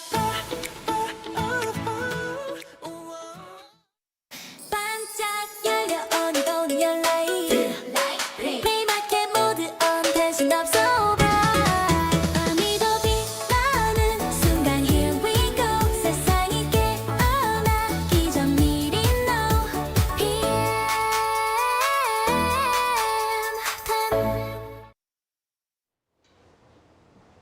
네, PM10 오늘도 시작해 보도록 하겠습니다. 김민 캐스터 그리고 구윤우 캐스터와 함께 할게요. 어서 오세요. 안녕하세요. 네, 구윤우 캐스터 통해서 현재 시장 상황 어떤지 바로 점검해 보도록 하겠습니다. 네, 현재 프리마켓 3대 지수 현황부터 살펴보시겠습니다. 다우 선물은 0.05% 상승하고 있고요. S&P 500 선물도 0.07% 상승하고 있습니다. 나스닥 선물도 소폭 상승하면서 3대 지수 모두 상승불을 켠 흐름입니다. M7 종목들도 같이 살펴보시겠습니다. 엔비디아 1.72% 정규장에서 상승했고요. 현재 프리마켓에서도 0.8% 넘게 상승 흐름 보이고 있습니다. 트럼프 미국 대통령이 엔비디아의 H200 칩을 중국 수출을 조건부로 허용하겠다고 하면서 주가에 긍정적인 영향이 있었던 걸로 보이고요. 다음으로는 메타 살펴보겠습니다. 메타는 0.98% 정규장에서 떨어졌고 지금 현재 프리마켓에서는 0.49% 정도 다시 떨어지고 있는 흐름입니다. 테슬라로 살펴보시면 테슬라 정규장에서는 3.3% 넘게 떨어졌고요. 현재 프리마켓에서도 0.8% 넘게 떨어지고 있는데요. 테슬라가 이 캐시우드의 ARK가 테슬라 주식을 2,100주를 매도하면서 포지션을 줄였다는 소식이 있었죠. 이 최근 테슬라 주식을 대량 매도한 데 이어서 전기차 선도업체에 대한 지분 재평가를 시사한다는 이야기가 나오고 있다고 합니다. 다음으로 마이크로소프트 살펴보시면요. 캐나다의 클라우드와 인공지능 인프라 확장에 주력해서 향후 2년간 캐나다에 54억 2천만 달러 이상을 투자할 것이라고 발표했다고 하는데요. 이 투자 계획이 북미 시장에서의 입지를 강화하는 걸 목표로 한다고 합니다. 이 소식에 0.01% 하락하고 있는데 등락을 계속 이어가고 있는 걸로 보입니다. 다음으로 알파벳 살펴보시면요. 정규장에서는 2.3% 넘게 떨어졌는데요. 프리마켓에서도 0.48% 소폭 떨어지고 있습니다. 알파벳이 제미나이에 광고를 도입할 계획이고 2026년을 목표로 하고 있다는 소식까지 나왔었습니다. 다음으로는 아마존인데요. 1.15% 정규장에서 떨어졌고 프리마켓에서도 소폭 떨어지고 있는 모습입니다. 애플 살펴보겠습니다. 애플 최근에 UBS의 최근 설문조사에 따르면요. 미국의 아이폰 구매 의향이 5년 만에 최저 수준으로 떨어진 반면에 중국 소비자들은 관심이 예상외로 강세를 보였다는 소식이 있었습니다. 이 소식에 0.3% 프리마켓에서 상승하고 있는 걸로 보이고요. 또 에버코어 ISI가 조지 스루니가 애플에 남기로 한 결정을 긍정적이라고 강조하면서 아웃퍼폼 등급과 325달러 목표 주가를 유지한 점도 호재로 이어지고 있는 걸로 보입니다. 알겠습니다. 현재 시장 상황 그리고 M7 기업들의 주가 추이가 어떠한지 함께 살펴봤습니다. 이번에는 김민 캐스터와 함께 마켓 무버 살펴보도록 할게요. 네, 먼저 저는 현재 지금 코인 시장의 움직임 함께 가볍게 살펴보도록 하겠습니다. 주말 사이에 코인이 조금 반등하나 싶었는데 오늘은 조금 떨어지는 모습을 보이고 있는데요. 또 미국 주요 은행의 CEO들이 상원 의원과 만나서 시장 법안에 대한 입법에 대해서 논의를 한다라는 내용도 함께 이야기가 나왔습니다. 아마 암호화폐 관련해서 이 시장 관련 법안에 대한 이야기가 좀 오고 갈 것으로 보이고요. 오늘 코인 시장은 현재 비트코인 기준으로 9만 선을 좀 상회하면서 이동하고 있습니다. 다음으로 살펴볼 내용은 금값도 함께 잠깐 살펴볼게요. 오늘 금값은 0.4%대 상승하면서 움직이고 네. 있는데 아무래도 금리 인하에 대한 이야기로 조금 연결을 지을 수밖에 없을 것 같긴 합니다. 사실 일각에서는 금값에 대해서 다시 4,000달러 아래로 좀 내려갈 수 있다라고 하는 우려도 있지만 어쨌든 오늘 시장에서는 0.4%대 좀 움직이고 있는, 좀 올라가고 있는 모습들이 확인이 되고 있습니다. 최근 이제 국채금리 쪽으로도 이슈가 있는 만큼 가볍게만 한번 볼게요. 오늘은 좀 떨어지고 있긴 합니다만 최근 이 국채금리에 대한 상승이 좀 투심에 어느 정도 부담을 준다라고 네. 하는 내용이 작용했는데 현재로서는 조금 떨어지고 있는 분위기가 이어지고 있네요. 그럼 다음으로 말씀해 주신 것처럼 현재 움직이고 있는 종목을 제가 한번 살펴봤는데 네. 사실 지금 뜨고 있는 비기스트 모브와 종목이 매우 겹칩니다. 그래서 한번 이 내용들로 그냥 추격해서 전달을 해드릴게요. 엔비디아 같은 경우에 현재 나와 있는 내용을 살펴보시면 H200 칩에 대해서 이 대중국 수출을 허용한다라는 내용, 방금 구윤우 캐스터님께서 또 말씀해 주셨다시피 네. 그 내용 때문에 현재 주가 움직임 1%대 움직이고 있다라고 나와 있고요. RS라는 종목의 경우에는 이 S&P 500 지수에 대한 편입이 확정되면서 또 선물 시장에서 8%대 강세 움직임 받아가고 있습니다. 다음으로 CB헬스의 경우에는 장기이익에 대한 전망치가 좀 호조이다라는 내용이 좀 확인이 됐고요. 또 이 톨브라더스 같은 경우는 분기에 대한 실적 예상치를 또 하회했다라는 내용이 나오면서 4%대 약세 움직임 현재 선물 시장에서 체크가 되고 있습니다. 쭉 한번 살펴볼게요. 전반적으로 좀 보면 지금 실적에 대한 내용들이 좀 오고 가고 있는데 전반적으로 보시면 뭐 분기 실적 예상치 하회, 여기 아래쪽에 있는 오토존 같은 네. 경우도 분기 실적의 예상치를 좀 하회했다라는 점 체포가 되고 있고요. 홈디포의 경우에는 이 이익 성장에 대한 전망치가 좀 실망적이었다라는 내용에 대한 보도가 이어지면서 선물 시장에서 1%대 하락세 좀 이어지고 있는 것으로 확인됩니다. 알겠습니다. 이렇게 현재 프리마켓에서 어떤 종목들이 상승을 하고 있는지, 어떤 종목들이 하락을 하고 있는지 마켓무버까지 함께 짚어봤고요. 오늘 장 전 그리고 장 마감 이후에도 실적을 발표하는 기업들이 적지 않습니다. 방금 말씀해 주셨던 것처럼 뭐 오토존과 같은 기업들도 있고요. 네. 이날 장 마감 이후에는 게임스탑 그리고 KC 제너럴 스토어와 같은 기업들도 실적을 발표하니까요. 이런 점들까지 좀 면밀하게 체크를 해보시면 좋을 것 같습니다. 이번에는 지금 이 시간 나오고 있는 이 시각 주요 헤드라인 한번 살펴보도록 하겠습니다. 구은우 캐스터와 함께 블룸버그 통신의 헤드라인부터 보도록 할게요. 네, 블룸버그에서 가장 최근에 나온 소식인데요. 애플 소식이 있었습니다. 올해 초까지만 해도 애플이 AI 전략이 보이지 않는다는 비판을 받으면서 주가가 크게 흔들렸었죠. 상반기 동안 애플 주가는 18% 급락했고 M7 중에 두 번째로 부진한 성적표를 보였었습니다. 하지만 분위기는 완전히 달라졌다고 하는데요. 6월 이후 애플 주가는 35% 급등하면서 AI 투자에 공격적으로 나섰던 메타와 마이크로소프트 그리고 엔비디아까지 모두 부진한 흐름 보인 것과 극명한 대비를 이루고 있다는 건데요. 같은 기간 S&P 500은 10%, 나스닥은 13% 상승에 그쳤어요.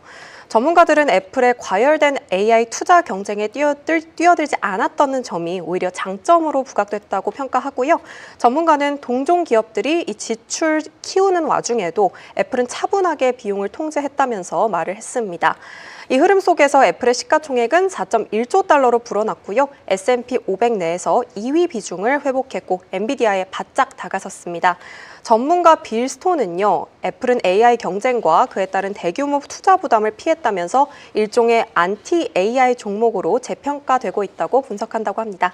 알겠습니다. 그동안 빅테크들 또 M7 종목들 가운데서도 AI라는 타이틀이 붙지 않는 종목들은 약간은 부진한 흐름을 보이는 그러한 모습들을 나타냈었는데 오히려 이번에는 애플이 과열된 AI 투자 경쟁에 뛰어들지 않은 점이 장점으로 부각이 되면서 안티 AI 종목으로 재평가가 되고 있다는 분석까지 함께 짚어봤습니다. 다음 이슈로 넘어가 볼게요. 네, 다음 이슈는 미국의 중소기업들 소식인데요. 미국 중소기업들의 경기 심리가 11월에는 뚜렷하게 개선된 걸로 나타났다는 소식이에요. 낙관 지수는 0.8포인트 상승한 99포인트를 기록하면서 3개월 만에 최고치를 찍었습니다. 10개 구성 항목 중에 6개가 개선됐다고 해요. 특히 판매 전망이 9포인트나 뛰면서 전체 지수 상승을 견인했고요. 향후 3개월 동안 판매가 증가할 것이라고 보는 기업이 순 15%로 늘었는데 이는 올해 들어 가장 높은 수준이라고 합니다. 판매 기대가 커지면서 고용 계획도 강화됐다는데요. 향후 새 일자리를 만들겠다고 답한 기업은 순 19%, 전월 대비 4%포인트 상승해서 올해 최고치를 기록했고요. 다만 인플레이션 압력은 다시 커지고 있다고 해요. 지난 3개월 동안 가격을 인상했다고 답한 업체는 순 34%, 2023년 3월 이후로 최대 수준이고요. 전월 대비 13포인트 급증하는 흐름을 보였습니다. 전반적으로 판매 기대 개선 속에서도 물가 부담이 여전히 중소기업의 주요 변수로 남아있다는 평가가 나옵니다. 알겠습니다. 미국 중소기업들의 경기 심리가 3개월 내 최고치를 기록을 했지만 여전히 인플레이션으로 인한 물가 부담은 남아있다라는 소식 함께 짚어봤습니다. 다음 이슈로 넘어가 볼게요. 네, 다음 이슈는 우버 소식인데요. 우버가 글로벌 차량 호출 서비스 업체잖아요. 앞으로는 스마트폰 앱 없이도 차량을 부를 수 있는 새로운 키오스크 서비스를 선보인다는 소식이 나왔습니다. 우버는 뉴욕의 라과디아 공항 터미널 C에 첫 키오스크를 설치했다고 밝혔고요. 이 키오스크는요, 대형 터치스크린과 신용카드 결제기, 그리고 영수증 프린터까지 갖추고 있어서 모바일 앱과 거의 동일한 방식으로 차량을 예약할 수 있다고 해요. 또 우버는 이 서비스가 현지 데이터 플랜이 없는 해외 방문객에게 아주 편리할 거라고 이야기했고요. 또 우버는 라과디아 공항을 시작으로 호텔과 항만 그리고 해외 주요 국제공항까지 설치를 확대할 계획이라고 합니다.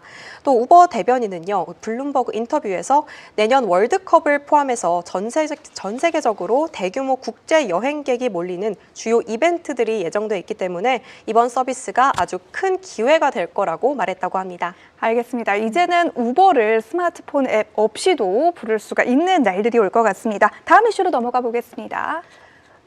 네, 다음 이슈는 CVS 헬스가 2026년 매출 전망을 공개한 소식인데요.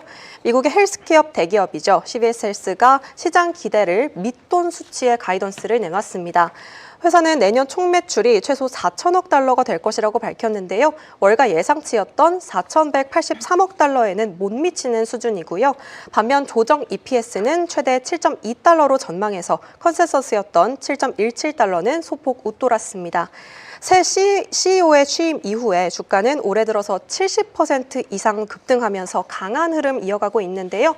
CVS는 올해 실적 전망도 다시 한번 상향 조정했습니다.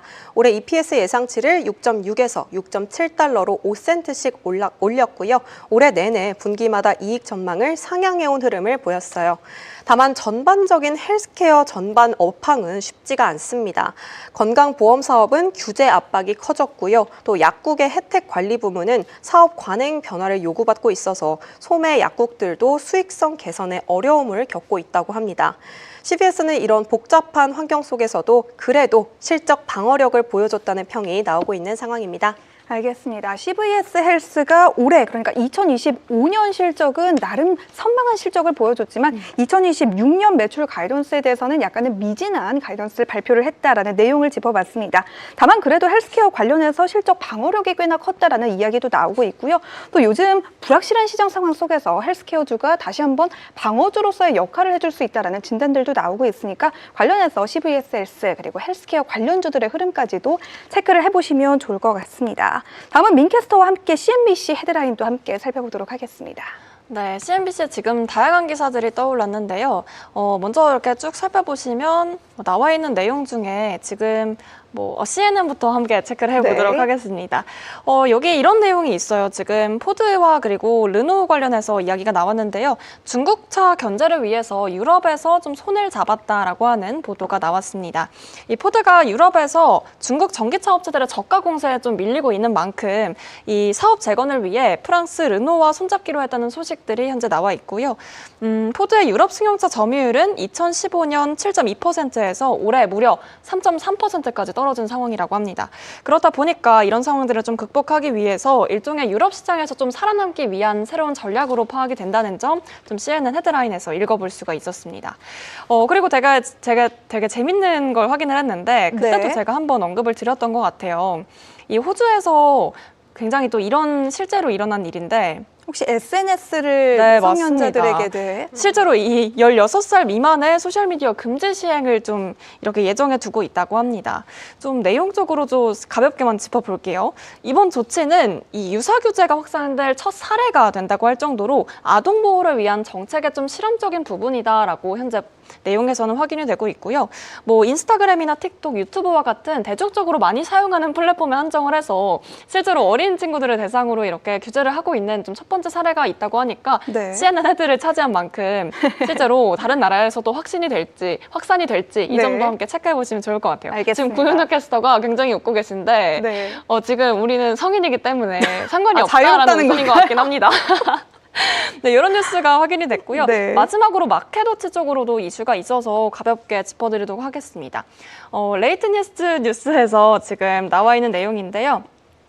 유럽연합이 이 구글의 자사 AI 관련해서 좀 기능을 활용해 경쟁사를 배제했는지 반독점 조사에 착수했다는 보도도 현재 최신 뉴스에서 확인해 볼 수가 있습니다. 뭐 이와 관련된 내용은 사실 최근 유럽연합이 이런 규제에 대해서 굉장히 좀 유심히 보고 있는 만큼 계속해서 함께 체크를 해봐야 될 주요 내용이라고 좀 보시면 될 것 같습니다. 알겠습니다. 이렇게 김민 캐스터와 함께 CNN 이 시각 나오고 있는 헤드라인도 살펴봤습니다. 다음으로 넘어가기 전에 제가 이거를 언급을 안 할 수가 없네요. 우리 김민 캐스터 그리고 구윤호 캐스터가 신입으로 들어왔을 때 저를 선배로 맞이했었죠. 네. 저에게도 이 신입 시절에 선배가 있습니다. 네. 오늘 그 선배와 제가 저녁을 먹고 오늘 방송에 들어왔는데 지금 그 선배가 이 채팅창에 채팅을 올려주셨더라고요. 오. 제가 요거를 간단하게 좀 읽어봐야 될 것 같아요. 언니가 알면 지금 되게 좋아할 것 같은데 안녕하세요. 최부 앵커 방송 보러 왔습니다 하고 전세원 앵커님께서 남겨주셨습니다. 참고로 이 전세원 앵커가 신입이던 시절에 지금 저희 PD님과 함께 일을 했었다라는 오. 그런 소문도 있으니까 다시 한번 저희 PD님이 얼마나 한국경제TV의 네. 진심이신지를 알 수 있는 그런 대목까지 피디님이 제가 그때도 전해드릴게요. 저희한테 하셨던 것처럼 굉장히 또 잘해주실지 궁금할 것 같은데. 아, 지금 PD님이 잘해주고 계세요? 그럼요. 잘해주고 계세요? 그럼요. 저는 잘 안 해주고 계십니다. 네, 다음으로 넘어가 보도록 할게요. 우리 네. 구윤호 캐스터와 함께 특징주 짚어보도록 하겠습니다. 네, 제가 가져온 첫 번째 특징주는 보잉입니다. 바로 글로벌 항공기 제조사죠. 보잉이 세계 최대 항공기 구조물 공급업체 스피릿 에어로시스템스 인수를 마무리했다는 이슈가 나왔습니다. 인수 금액은 47억 달러, 부채를 포함하면 총 83억 달러, 한화로 약 11조 원에 이르는 큰 규모인데요. 이번 인수는 특히 보잉이 2005년에 매각했던 핵심 동체 제조 시설을 20년 만에 다시 되찾았다는 점에서 의미가 아주 크다고 해요. 이제 737과 787 드림라이너 등 주요 기종의 기체 구조물이 모두 내부에서 다시 생산된다고 하고요. 또 스피릿의 정비 교체 부품 사업까지 확보를 해서 애프터마켓 경쟁력도 강화했고요. 또 새 방산 자회사인 스피릿 디펜스를 출범시키면서 미국 국방과 우주 프로그램 참여도 확대한다고 합니다. 그리고 여기에 방금 나온 중요한 소식 하나가 더 있는데요. 보잉과 호주 공군이 함께 개발한 이 무인기 고스트 배시 미사일을 발사해서 표적 드론을 격추하는 데 성공하면서 무인 전투기 능력이 실제로 입증됐다는 핫한 소식이 있었습니다. 한편 FTC가 독점 우려로 일부 자산 매각 조건을 붙이기는 했지만요. 시장에서는 이번 인수를 보잉의 체질 개선이 본격화되는 신호로 보고 있고요. 미국 정부의 26억 달러 규모 캐나다 무기 판매 계약에도 보잉이 핵심 참여사가 되면서 기대감이 이어지고 있습니다. 번스타인은 투자 의견 비중 확대, 목표가 267달러를 유지하면서 긍정적인 전망을 제시했고요. 앞으로 보잉의 흐름 계속 체크해 보시면 좋겠습니다. 알겠습니다. 보잉이 작년과 올해에는 약간 네. 항공기 사고 이슈로 여러 가지 그렇죠. 좀 안 좋은 소식들이 많았던 것 같은데 요즘 들어서는 다시 한번 좀 긍정적인 투자 의견들이 나오고 있는 것 같습니다. 다음 이슈로 넘어가 볼게요. 네. 제가 준비한 두 번째 특징주 플렉스입니다. 정규장에서 8.2% 넘게 올랐고요. 현재 프리마켓에서는 0.09% 소폭 빠지고 있는데요. 이 플렉스는 싱가포르에 본사를 둔 글로벌 전자제품 제조 서비스 기업이에요. 과거 플렉트로닉스로 알려졌고요. 전 세계 IT와 통신, 자동차, 의료기기를 만들어주는 종합 제조 파트너사라고 보시면 됩니다. 지난 1년 동안 무려 63% 넘게 상승하면서 스포트라이트를 받고 있는데요. 어제장 플렉스 주가도 사상 최고치였던 67.17달러를 찍었습니다. 탄탄한 실적도 받쳐주고 있는데요. 2026년 회계연도 2분기 실적에서 조정 EPS가 예상치 0.75달러를 넘어서 0.79달러 제시했고요. 매출도 전망치를 웃도는 68억 달러를 기록했습니다. 이에 키방크는요, 목표가를 75달러로 상향하면서 데이터 센터 부문의 강한 성장세를 높게 평가했고요. 또 플렉스는 구글의 차세대 TPU의 두 번째 공급 업체가 될 가능성이 거론이 됐죠. AI 하드웨어 시장에서의 존재감도 이렇게 커지고 있는 모습이 보입니다. 비수기 영향이나 관세 부담에도 불구하고 플렉스는 영업마진 6.2%를 유지하면서 수익성 회복력 보여줬고요. 최근 시가총액도 145달러에서 248억 달러로 크게 늘면서 투자자의 신뢰도 강화됐다고 합니다. 또 데이터 센터와 에너지 전환 분야로의 확장도 꾸준히 이어지고 있어서 제조기업을 넘어서 AI와 인프라 시대의 핵심 플레이어로 자리 잡는 중이라는 평가도 나오고 있습니다. 알겠습니다. 두 번째 특징주로 플렉스 살펴봤고요. 세 번째 특징주로 넘어가 보도록 하겠습니다. 네, 세 번째 특징주는 글로벌 콘텐츠 네트워크 전송 CDN의 원조격인 아카마이 테크놀로지입니다. 1998년에 설립된 이 아카마이는요, 전 세계 CDN 트래픽의 약 40%를 담당하는 1위 기업인데요. 최근에는 CDN을 넘어서 클라우드와 보안 그리고 AI 인프라 기업으로 빠르게 변신하면서 다시 주목을 받고 있어요. 특히 성장세가 두드러지는 분야는 클라우드 컴퓨팅인데요. 2022년에는 리노드 인수로 퍼블릭 클라우드 시장에 진출했고요. 이후 아카마이 커넥티드 클라우드를 통해서 아마존, 구글, 마이크로소프트와 직접 경쟁하는 체계를 갖췄습니다. 또 엔비디아와도 협력해서 AI 추론 기능을 엣지까지 확장했고요.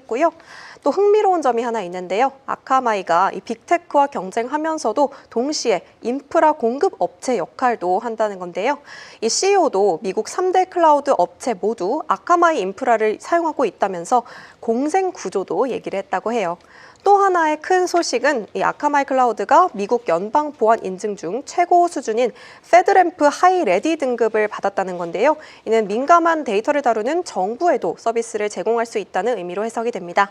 실적도 좋았는데요. 3분기 EPS는 예상 1.64달러를 넘어서 1.86달러 제시했고요. 매출도 10억 6천만 달러로 시장 기대를 상회했습니다.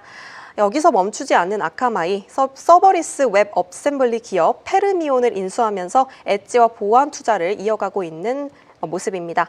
애널리스트들도 굉장히 긍정적인데요. 오펜하이머는 아웃퍼폼, DA 데이비스는 매수 의견 유지하면서 아카마이가 여전히 강력한 성장 기회를 엿보고 있다고 말하고 있습니다.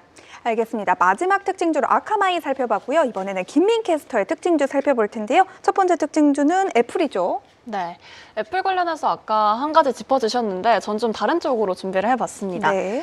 제가 이제 프리마켓 뉴욕에서 애플에 대한 칩 책임자가 떠날 것이다 라는 얘기에 대한 공방을 좀 말씀드린 적이 있는데 확실하게 떠날 계획이 없다라고 또 이야기를 했더라고요. 네. 실리콘 전략을 총괄하고 있는 조니 스루지 수석 부사장이 당분간 애플에 떠날 계획이 없다라고 또 공식화를 했습니다. 최근 이렇게 핵심 인재들이 연이어 회사를 떠나면서 스루지 부사장 역시도 이탈할 수 있다라는 관측이 나왔지만 이를 직접적으로 부인한 건데요. 블룸버그 통신은 스루지가 직원들에게 보낸 메모를 직접적으로 전달했습니다. 나는 내 팀을 사랑하고 또 애플에서의 일을 사랑한다면서 가까운 시일 내 회사를 떠나지 않겠다. 그리고 디스플레이와 카메라, 실리콘, 배터리와 같은 애플 전반적으로 이런 다양한 기술들을 우리가 함께 만들어 온 것을 자랑스럽게 생각한다라고 하면서 네. 보다 이 조직에 대한 소속 의지를 또 강하게 다진 것으로 보입니다. 앞서 관계자들을 인용해서 블룸버그는 스루지 부사장이 이 팀쿡 CEO에게 진지하게 퇴사 의사를 밝혔다라고 보도한 바가 있는데요. 2008년 애플에 합류한 스루지는 회사의 핵심 경영진으로서 이 칩 개발을 포함한 하드웨어 기술에 대한 전반적인 좀 리더십을 이끌었다고 보시면 될 것 같습니다. 이렇게 팀쿡 CEO가 최근 굉장히 인재 유출을 막기 위해서 보상 패키지 강화를 검토하고 있는 것으로 전해진 만큼 인재 유출에 대해서 뭐 이렇게 스루지 부사장 한정을 짓지 말고 또 인재 유출에 대해서 어떻게 대응을 하는지 팀쿡 CEO 그리고 그 후에 이어질 후임자에게도 마찬가지로 한 가지 과제로 남을 것으로 보이는데 이런 부분들을 한번 체크해 보시는 게 좋을 것 같습니다. 알겠습니다. 스루지 부사장이 애플에 대해서 애사심을 가지는 것처럼 네. 저희 김민 캐스터 그리고 구윤호 캐스터도 PM10에 애정을 가질 수 있도록 저도 더 노력을 해보도록 하겠습니다. 다음 소식으로 넘어가 볼게요. 요즘 정말 핫한 소식이죠. 네. 워너브라더스 인스턴에 대한 업데이트된 소식 한번 전해주시죠. 최근 이 파라마운트 관해서 굉장히 2차전이 시작됐다라고 하는 내용 아까 이원수 대표님이랑도 가볍게도 얘기를 나눠봤는데 제가 조금 더 정리를 해서 가지고 왔습니다. 넷플릭스에 밀려서 한 차례 물러났던 파라마운트가 무려 1,084억 달러 규모의 적대적인 인수 제안을 내놓으면서 반격에 나선 건데요. 넷플릭스가 제시한 조건보다 더 좋은 조건입니다. 워너 주주들에게 주당 30달러 현금을 제시할 계획이고요. 넷플릭스가 제시한 27.75달러보다 보다 높은 금액임을 확인할 수가 있겠죠. 또 규제 승인에서도 자신들이 더 유리하다고 의견을 공고히 하기도 했습니다. 워너 이사회는 파라마운트의 제안을 긍정적으로 검토해보겠다라고 이야기를 했지만 이미 넷플릭스의 인수를 승인 권고한 입장은 유지하고 있는 상황이고요. 이렇기 때문에 워너 인수전은 사실상 2차전이 시작되냐 마냐 이런 이야기들이 시장에서 오고 가는 것 같습니다. 아무래도 파라마운트가 이렇게까지 나서는 이유는 미디어 패권에 대한 경쟁 때문인데요. 넷플릭스는 스트리밍 서비스에 대한 내용을 선도하면서 거대한 엔터테인먼트 기업으로 성장을 했고 또 워너까지 손에 넣게 될 경우 이 주요 IP와 또 전통 스튜디오까지 함께 확보할 수 있게 됩니다. 그렇기 때문에 이 파라마운트는 최근 실적 부진이 좀 이어지면서 어쨌든 좀 상황이 악화됐다라고 표현을 하는 만큼 이번 제안을 통해 좀 넷플릭스가 어느 정도 견제가 되고 다시 한번 또 강력한 미디어 기업이라는 걸 좀 입증할 수 있는 계기가 될 수 있기 때문에 이번 2차전에 대해서도 조금 더 시선이 또 쏠리는 것으로 확인이 되고 있습니다. 알겠습니다. 워너브라더스 인수전이 정말 뜨거운 것 같은데 과연 워너브라더스를 누가 가져가게 될지 좀 궁금해지는 포인트인 것 같습니다. 끝까지 저희와 함께 어떠한 소식들이 업데이트 되는지 체크해 보시죠. 마지막 특징주로 넘어가 보도록 하겠습니다. 네, 마지막으로는 아이온큐 관련해서 제가 간략하게만 짚고 또 마무리해볼 시간이 거의 다가오기 때문에 아쉽게 느껴집니다. 이 양자 컴퓨팅 기업 아이온키가 슬로바키아 최초의 국제 또 양자 통신망을 공식적으로 가동했습니다. 아이온큐의 자회사 이 슬로바키아 과학 아카데미와 협력해 구축한 것으로 국가 사이버 보안 강화와 또 유럽의 양자 전략의 핵심 기반이다 이런 평가를 받고 있는데요. 이번에 대한 내용은 사실 이 CEO가 이번 프로젝트를 디지털 주권을 강화하는 전략적인 전환점이다라고 언급을 했고요. 또 아이온큐의 양자 보안 기술과 슬로바키아의 과학 아카데미의 역량이 어느 정도 결합이 되면서 새로운 유럽 시장에서의 표준이 될 것이다라고 이런 구축인 내용을 좀 밝혔다는 소식도 함께 전해드릴 수 있겠습니다.